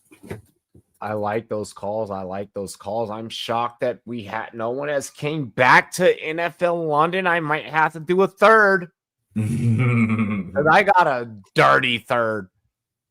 All right. So I want to see if Taco does this or not. I'm gonna stay away from that game. I got some shit. So one guy that I'm looking at right now is because of the injury situation and with how they've played. I think Malik Washington from Miami is an interesting guy that's available right now in 75% of leagues on Yahoo. He will be replacing Tyreek Hill in that offense. Not saying that he is Tyreek Hill or is going to replace him, but there's that target share that's going to be there for him, which when you're looking at someone in your flex during this bye week period with all the injuries, you need a player with upside. You need a player with opportunity.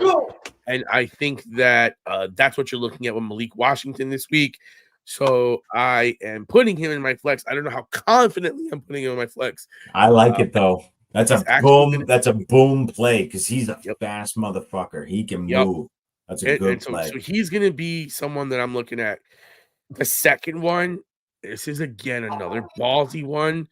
But right now, real life is imitating art, and I am forced to play this person as well. As I showed Robbie, I have one team where I am down bad. And the guy that I'm going to be playing in my flex, please don't laugh at me, but it's Michael Carter. Michael Carter is. Why would we laugh at you given that situation? Yeah, well, I mean, I'm actually starting him this week without seeing him play once this season. But given that situation, why would listen? That situation is so convoluted that I have no qualms with anyone wanting to start either or. I think that is a situation where you have to roll the dice and you just have to accept the outcome.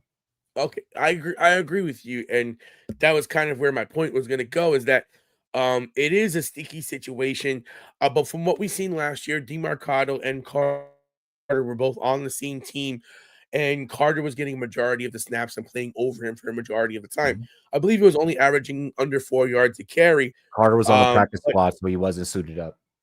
But one of the things that we have to look at and worry about is, when you're desperate and you got to get it, it's really about workload and opportunity.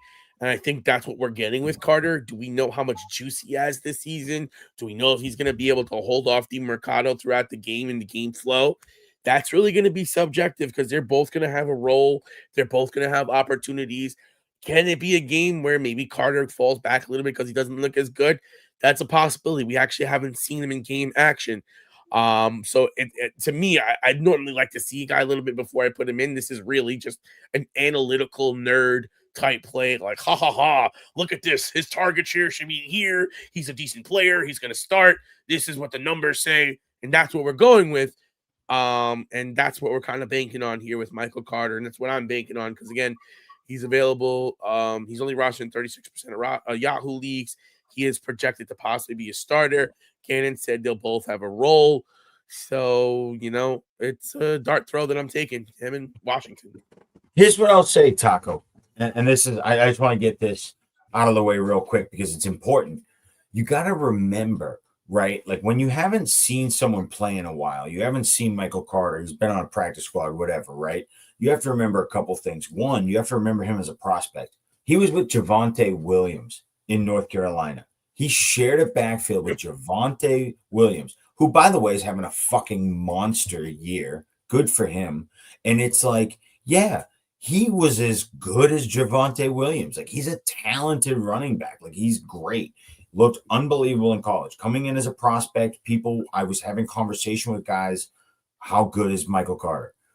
Then he just kind of whatever, falls to the Jets, has a whatever career, because again, system, talent. And then he goes to the Cardinals and has a little bit of a chance here to really show who he is. He had 2 games last year where he averaged over 15 touches. It's like, yeah, he's probably going to touch the ball a bunch of times. 15 times with his talent. And again, you haven't seen him. Most people haven't seen him in a while. But his talent is good. He could be a fucking hammer. He can knock someone down, get the extra yardage. He's a great yard after contact guy. So I love the call. I love it. And that the hard part is the confidence.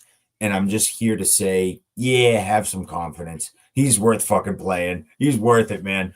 Because what's the alternative? You're going to play fucking, Tony Pollard and get 10 points? It's like, yeah, all right, fine. I might as well take Michael Carter and maybe get 18. I'm just going to say I have shoot your low with Sean Tucker. Right. I'm just going to say I'm backing you, Taco. So I'm gonna just leave that on that. I am gonna throw out Jordan Addison. Ooh, I like it. I think that it is egregious for us as a channel that got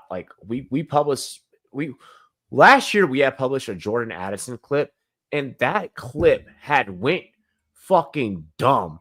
Not just from the moment that we published it, but throughout the season, because I guess for some reason we were one of the, ahead of the schedule. Sometimes a channel or an analyst, every analyst has their day. Every dog has their day when it's like, yo, we're eating, we're fucking cooking, and this is what it is, And we had that moment with Jordan Addison. So it would be a shame for me not to announce Jordan Addison after the week that he put up last year. And I think that that's only going to continue irregardless of the quarterback because of the system. So let me just throw that out there for NFL London. I do like it. Y'all ready for best bets? Yes, please. I have some fun shit that I'm still cooking. Cause I have some intensity. I might just fuck around and cook up a whole sweat. So I don't know who wants to go first because I have a feeling that my picks are about to be psychotic. I'm about to announce 10 picks on the weekend. Really? I have to give my MLB picks as well in this. Ooh, so I have to do a couple of UFC, I have to do a couple of college, I have to do a couple of NFL, and I have to do a couple of MLB. So I'm probably about to really cook for the chat. Okay. I got a four leg that I'm really interested in. Really. I love it. 4-leg parlay. You throw 100, you might make 750, $800. It's a nice little leg. So let me tell you about it. You got the New York Giants versus the New Orleans Saints. You got 2 teams that on paper stink. So if you're the bookmaker, you're like, both these fucking teams stink. It's going to be a defensive fucking battle. It's going to be a bunch of bullshit. I think there's a lot of energy, and I believe this happens in football. There's a lot of energy behind Jackson Dart and Cam Scatterboo right now. I think Caucasians. I think you got the hold on. Giants at -1.5 and the over-under at 42.5. Give me the Giants and the over. I think that's great. Give me the Giants and the over. I think the Saints suck, but they have enough to put up at least 17 to 20 points. The Saints suck. The Saints suck. The Saints are going for the number 1 overall pick. Let's fucking be honest. But I do think they have enough to put up 20 points. But the key is for the over-under is, can the Saints score any points? Because I think the Giants score at least 20. I think they score at least 27 points. I think the Giants have a fucking day. I think this is a coming out party for Jackson Dart. I think this is legit. So I'm going to take the Giants and the over, and then I'm going to actually parlay this into another game where I think Tampa Bay and Seattle. So Tampa Bay is getting disrespected because I don't know. I think bookmakers take past into consideration. And so you're gonna give me 2.5 points as the Buccaneers, and the over-under is 44.5. I think both teams can score a bunch of points. I like them both. I like that the fucking Seahawks can throw to JSN. I like that they can run the ball. They can do a lot of things. And then the Buccaneers are the fucking Buccaneers. I just said that Chris Godwin was my flex of the week. I think the Bucs are great offense. I get it that Bucky Irving's not in there. Rashad White is valuable enough. It's serviceable as fuck. Sean Tucker is great. Other than his heart condition, he should have been a first-round pick. They're all good. So I'm gonna take the Bucs and the over at 44.5 on the over, and Bucs getting Bucs getting 2.5 points. So I'm fucking psyched. I'll take that 4-leg parlay. Like I said, throw $100 down. You might make $850. You might be able to make a car payment on a Honda. What was that payout? I don't know off the top of my head. I didn't add it up, but I'll do it in a second. You said 100, or wait, you said I what? said 100 will make you about 800. About 800. That's fine. Yeah, all right, that's all I need to know. I just need the ballpark. Okay. Because I'll keep going. I'm being super deadly over here. I'll keep I'm doing some shit right now. Waller or Njoku to replace Juwan Johnson. Why do I kind of like the Waller call? That's a good call. And it's Jalen Lane on the returns. You want Jalen Lane in that offense on the returns, not Luke. No, Bam Knight has won me some fantasy games. I think we'll see how that pans out. I want to see more of Xavier Scott. Taco, are you ready to cook, or do you want me to go, bro? No, I want to go last. I have to go last. I have to go last. I'm the host. CEO shit. All right, so let's get fellas, before Taco goes. Let me hear it, Taco. Before Taco goes, hey, Taco. Hey, Bats. Yes. I love y'all. Let's get it. I love you too, Robbie. Let's get it, Taco. All right. Let's make it spicy. I got a little 4-pick parlay. I'm not gonna go. Atta boy, I like the 4-picker. I'm not gonna go into props. I'm just gonna do straight bets here. We're taking teams over teams. One, I'm on DraftKings right now. I look at Giants versus Saints. Saints are negative 1.5 points.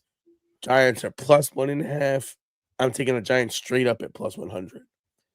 We have the Jets and the Cowboys. Cowboys are negative 1.5 favorites. I'm taking them straight up at negative 125. The Ravens and the Texans are facing off. I'm taking the Texans straight up, who are negative 1.5 favorites. And I'm taking them straight up at negative 130. And then we have the Buffalo Bills and J-Bats Patriots. And I'm taking the Bills minus 8.5 to cover that bad boy. If I take all 4 of these and put a 10 spot, I win $75. Oh, hold on, wait. Wrong one. 10 wins me 124. Hold on. That math is way off. Hold on. Yeah. Hold on. I just did the math on my ticket, by the way, that I just put in, and I'll show the chat. But $100 on my bet pays $3,400. Jesus Christ.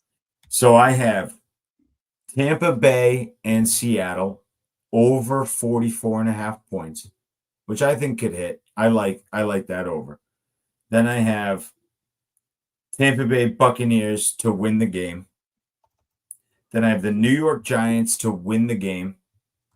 And I have over 41.5 points. $100 wins you $35.41. Jesus Christ. I'm just putting that. Check the private chat, boys. I'm fucking with that. I'm fucking There with you that. go. There you go. If you want to win, I'm just saying, if you want to win some money, I like that. I just placed it. I like that bet a lot. I think that both teams, I think there's a lot of energy going on in you. The only thing that could fuck that bet up, is can New Orleans score points?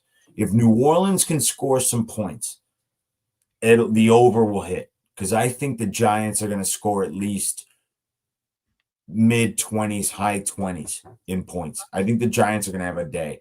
I think Jackson Dart's going to fucking ball out because the Saints suck.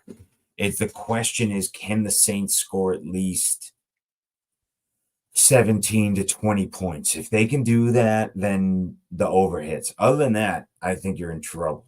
But fucking Tampa's going to win that game. I like Tampa over Seattle. Do you think Strapsonville covers?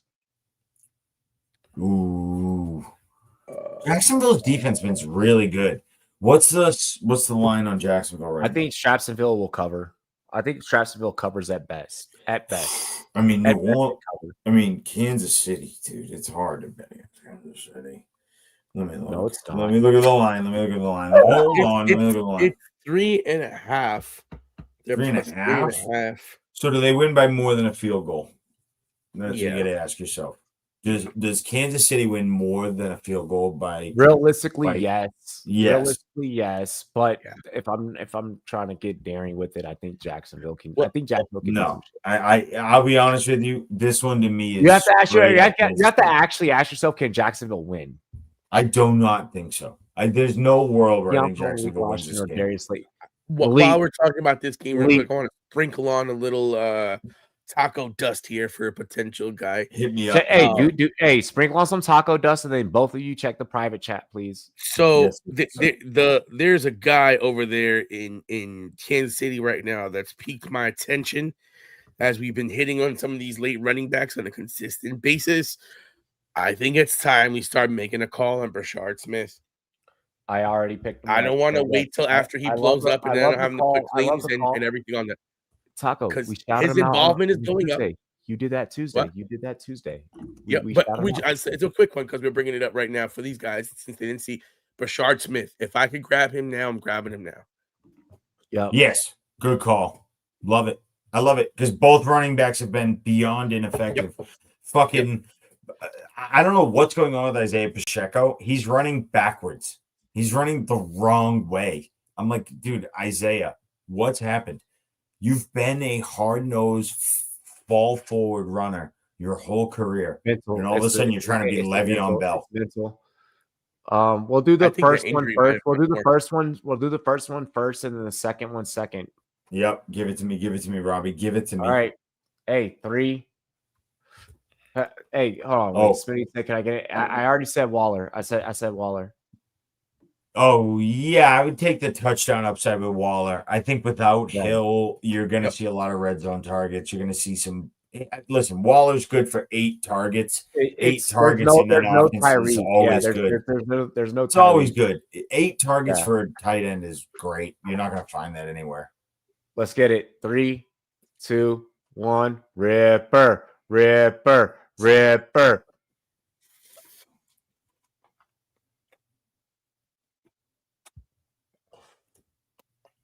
Cheers to me. Cheers to you, all the rum boys and girls. What it do?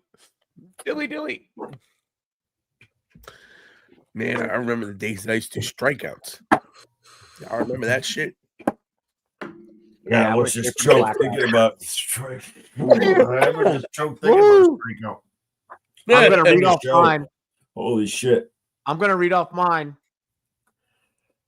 But before I read off mine, I'm trying to figure out which one should I sing for Mike. You know what? I know. Happy happy Y'all know that one? I don't, but I'll go with it. All right.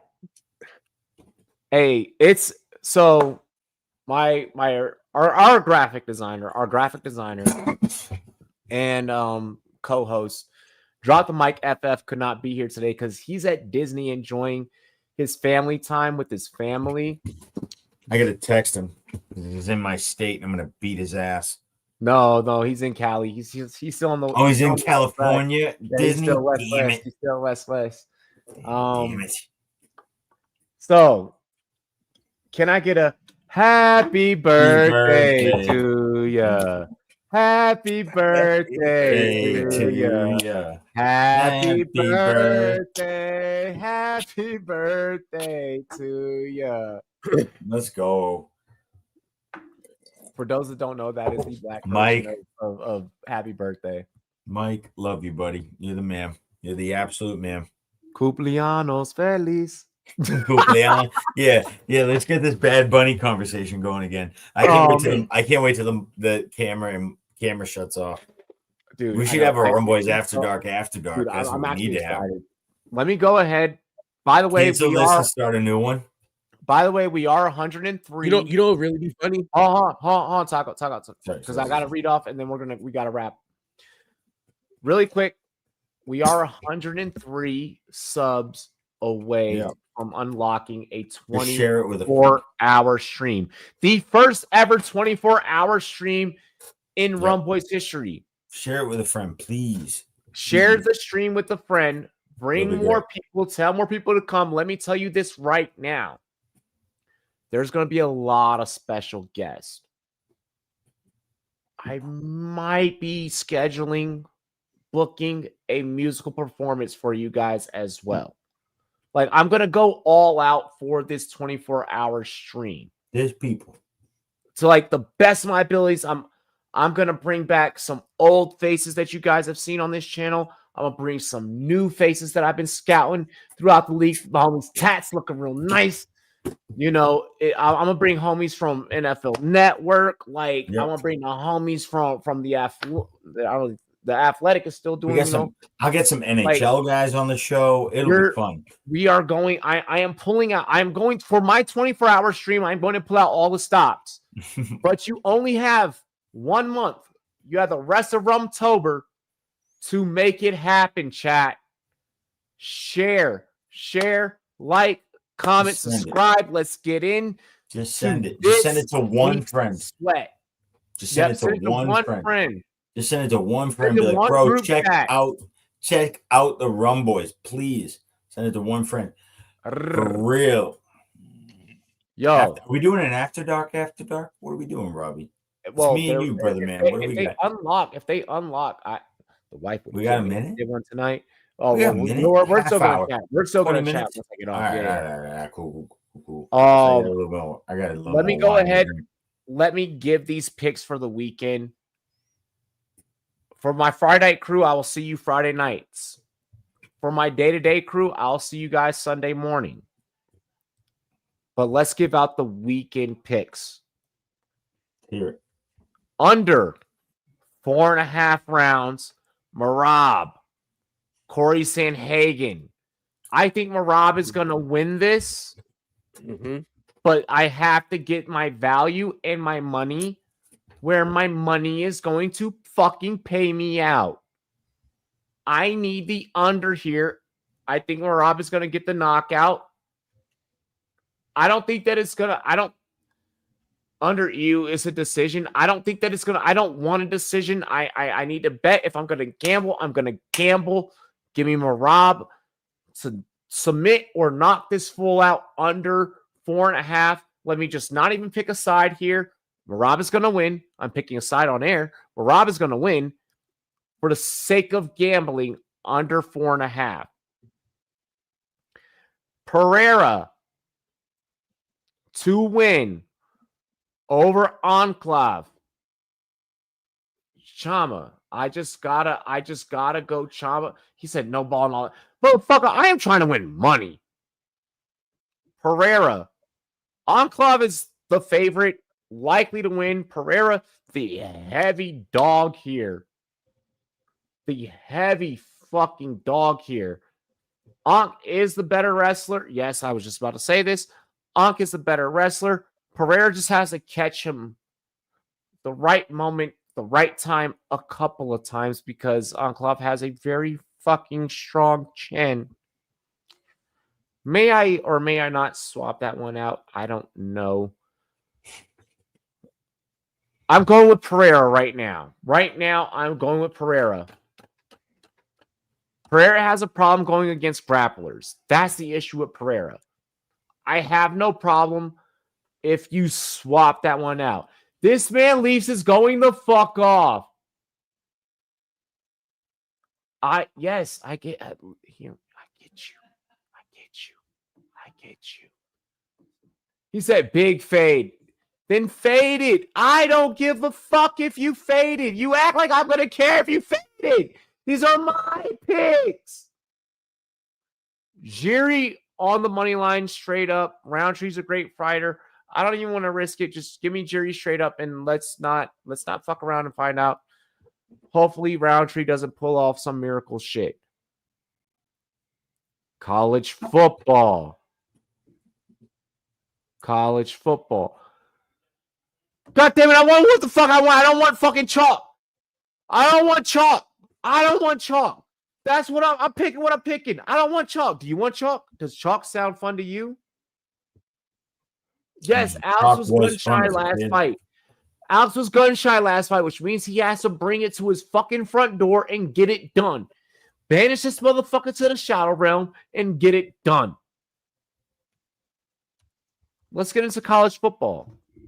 Fellas, can I get into college football, please? Yes, please. I would love talking college ball. I'm not going a full college ball slate. This is Robbie's most confident. Clemson by 14.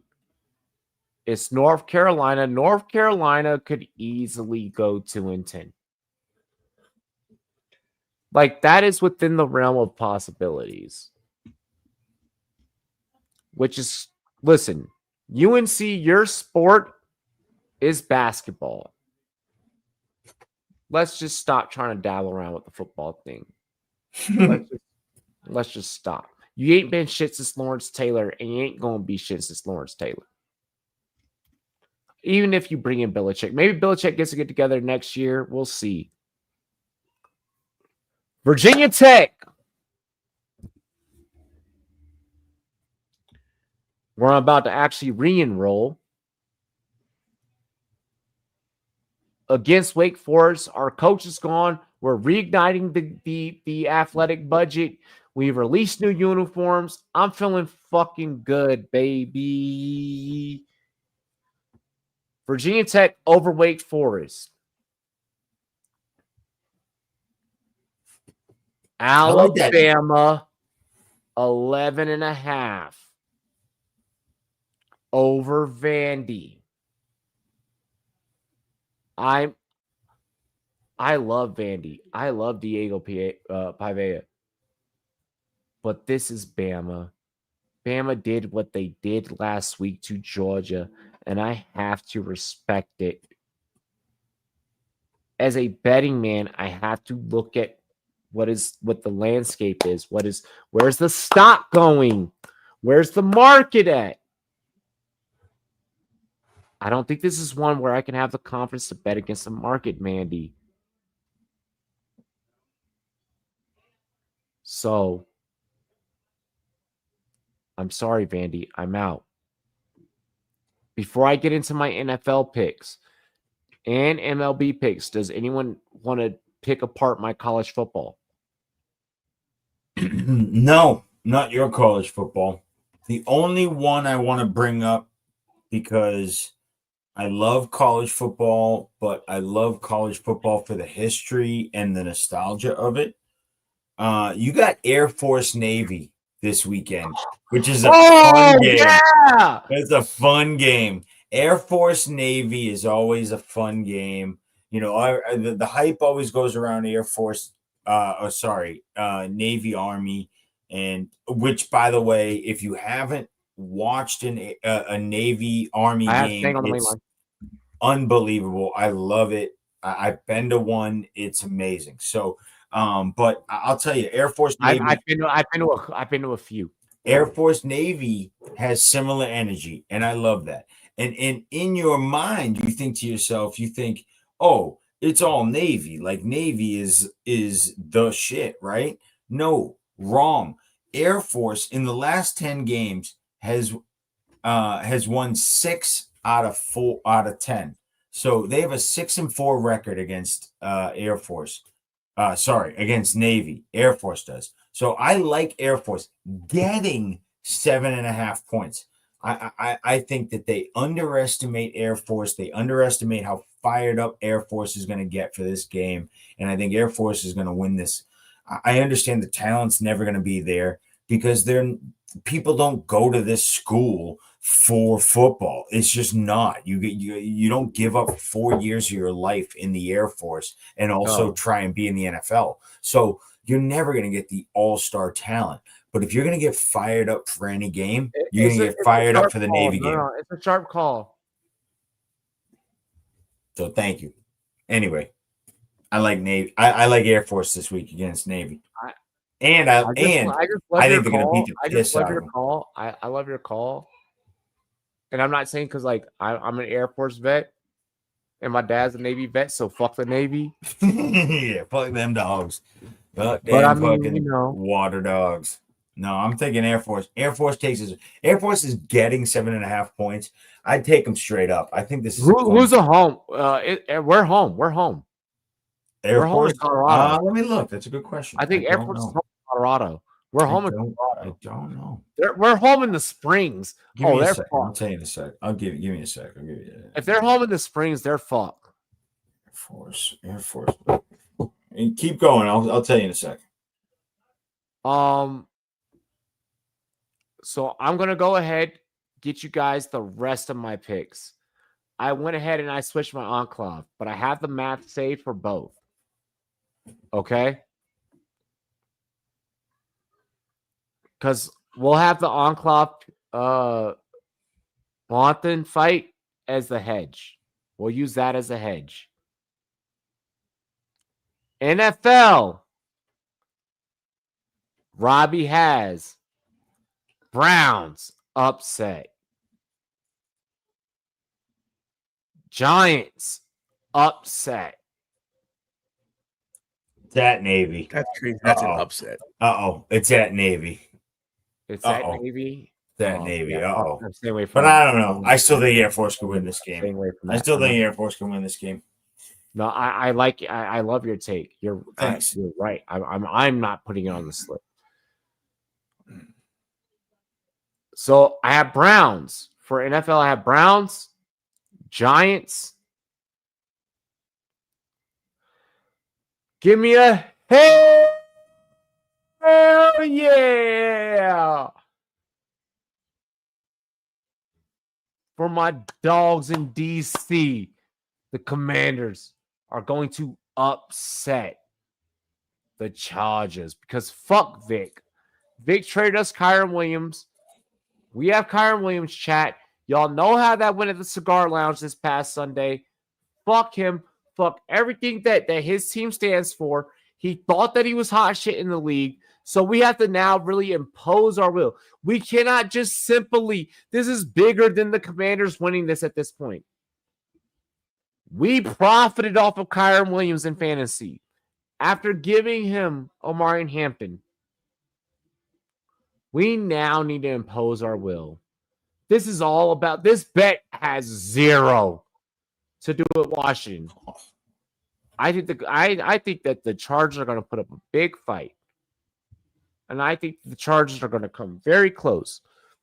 I think even with Terry out, we're going to have some shit to say about it. I agree. I think Washington needs this game. Yep, Washington needs it, but we got to do this for the fucking chat. We got to do this for the fucking Do we have a dono hype? Do we have a dono hype? We don't have a dono hype. No, we don't. We have. I thought you were saying. I thought we had something fun. If we had a dono hype, oh my god, I would. The shot size would be. By the way, I'm feeling more confident in my Air Force bet. By the way, I looked at the last 4 matchups. Air Force is beating the piss out of Navy the last 4 games. So I feel confident. I love it. I love it. I love it. Dude, I'm not disagreeing with you because I'm an Air Force. No. I was just nervous. I went out on a limb, but I like my call. I'm going to go here on my fucking baseball slate. Oof. Dale, don, dale. Let me get Yankees. Them junkies. The Junkies. The junkies. I love them junkies. Let me get the Junkies over the Blue Jays. Let me get the Cubs. Let me get the Cubs over the Brewers. That's good. Bet. Are you in India or Canada? Just over. Oh, so you're taking teams. You're taking both teams. I like that. Let me get the Dodgers over the motherfucking Phillies. And after we win, I'm going to eat a Philly cheesesteak on fucking TikTok, on fucking YouTube Shorts. And I'm going to let y'all know what's really good. Because it's Dodgers World Series back-to-back. You dig what I'm saying? Mm-hmm. It's a Shohei show, and you can't fuck with this Shohei show. Let's go. Hey, boys, let them know what the money breaks off. So I did switch the money. See, here's the thing. If I left it with the Pereira, all these picks would have netted 10K plus. I switched it to the Enclave. So if I go with the chat plus my picks, just being simple because, like, bro, let's face it, it's a 12-leg parlay. Yeah, $4,402.74 for $10 bet. 10. How much? I'm just asking. How much is the bet? If I do, how much is if I do, if I do just a, bro, it's a shot in the dark. I know. I'm just asking a so question. if I just do $1, I rake in 4K. Wow. Holy. Okay. So 10, you're making 40 grand. I mean, what? It's $10. You might, it's like buying a scratch ticket. You might as well try like that. And but I like your analysis along the ticket.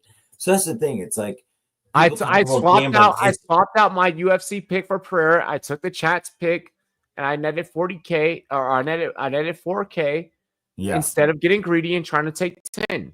Yeah, right. No, I get it. But my point is, this is like, I should probably go to Gambling Anonymous, but I don't care. My point is, like, $10, if you think it out, it is a decent strategy to try and win 40 grand versus buying a $10 scratch ticket. Like, my point is, like, I'm controlling my odds. I like that parlay. I like it. That's a good parlay. I was a PUSSY and only did a 4-legger. And if you bet $10, you could win like 4 grand, which is fun. But 40, here's the thing, like, dude, fun. Like, if this actually, like, we're entering the sports equinox. So sports equinox is the is October 26th through that last week. Yeah. That's so, when you have everything going. Yeah. So I'm already trying to get into that mindset of like crossing my parlays and like doing my thing, because like the chat knows this. Like, that's when we do our work. Multiple sports. Smart. It's how you actually take advantage of Vegas, because some sports Vegas doesn't know as well as other sports. Vegas knows the NFL really well. So it's like, you don't always win in football because Vegas is fucking good. But other sports, like I bet hockey and all the time, and Vegas doesn't know shit. They don't know. Is it bad that I know zero about hockey? But hockey, I can teach you. I will do a hockey We'll do a hockey segment. I'll get my buddy BJ. I'll get Brian back on. We'll do a segment. We'll do like a spitting chicklets. It'll be great. It'll be fucking hilarious. Aiden knows. Aiden's like, Aiden on that shit. Yeah, right. Like, sometimes Vegas just doesn't get it. Early days of the UFC, Vegas had no clue. It's like, look at this guy looks athletic. Fucking make him the favorite. It's like, yeah, all right. You have no idea about fighting. Well, girl, I'm glad that you brought this up because this is in the middle of a remodel. Goro, subscribe. Which one of my favorite Mortal Kombat characters. Goro's pretty good. Goro used to piss me off because you would fight so hard. I played the original Mortal Kombat, and you would fight so hard, and he was the boss before the boss, and it was like, you finally beat him. You were exhausted. It took you forever, and you still had fucking Khan to kill. And number 3 has a green screen. So yeah. Although this is actually my wall at my house, but it's the green screen of your collection. Yeah. But I have a quick 4 that I did during the time. Are people judging what's going on? Are people judging us?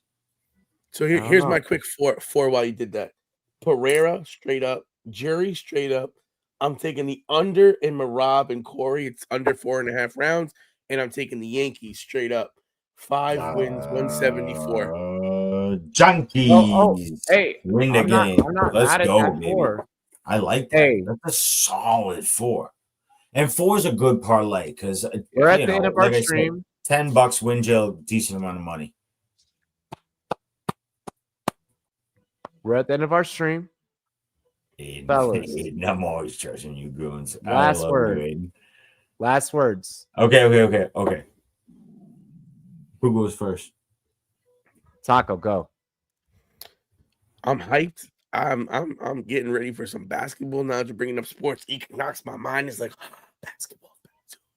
So I'm getting hyped and figuring out what's gonna go on there. So that's my last words. Basketball soon loading. Nice. All right, I guess I'll go next. I just want to say a lot of love to Robbie and Taco for allowing me to come hang out. A lot of love to the chat. This was a lot of fun. I always this is great. But yeah, man, football is fucking fun. Fantasy football is fun. Have fun. Don't take it too serious. Chill out. And also, Bad Bunny is a good thing. So also chill out, fucking have fun. He makes good music. Enjoy it. You might not understand it, but you'll fucking dance to it because it's groovy. So chill out. People were upset in the 60s when the Beatles or whatever, the 50s when the Beatles came out. Relax. Not a big deal. You have fun. Enjoy the Super Bowl and love each other because life is short. Diddy's home soon, and Diddy's home soon. So Daddy's home. Watch your butt. Watch your butts. Watch your butt. Watch your nuts and butts. As they say, night, keep your butthole tight. Watch your nuts and butts. Hey, if the condom don't fit, you must have quit. Oh. All right, here's what I gotta say. Hey, make sure that you guys like, comment, subscribe. We are, you know what? I've been saying 103. Let's just leave it at like 105. Let's leave it at 105. Keep it going. Just go. Yeah. Go. Let's go. Let's get this up there. 105 more. Let's get to that finish line before the end of October. And a 24-hour stream unlocks of the most bananas, the most obnoxious madness that has ever happened on fucking sports YouTube history. You don't want to see me at 2 a.m. It'll be chaos. It'll be chaos. It's going to be such a good set. Ladies and gentlemen, that's Taco. That's Jay Bats. I'm Rumboyz Robbie. Cheers to me. Cheers to you. And all the Rum boys and girls, what it do? Dilly dilly. Oh, let's go, baby.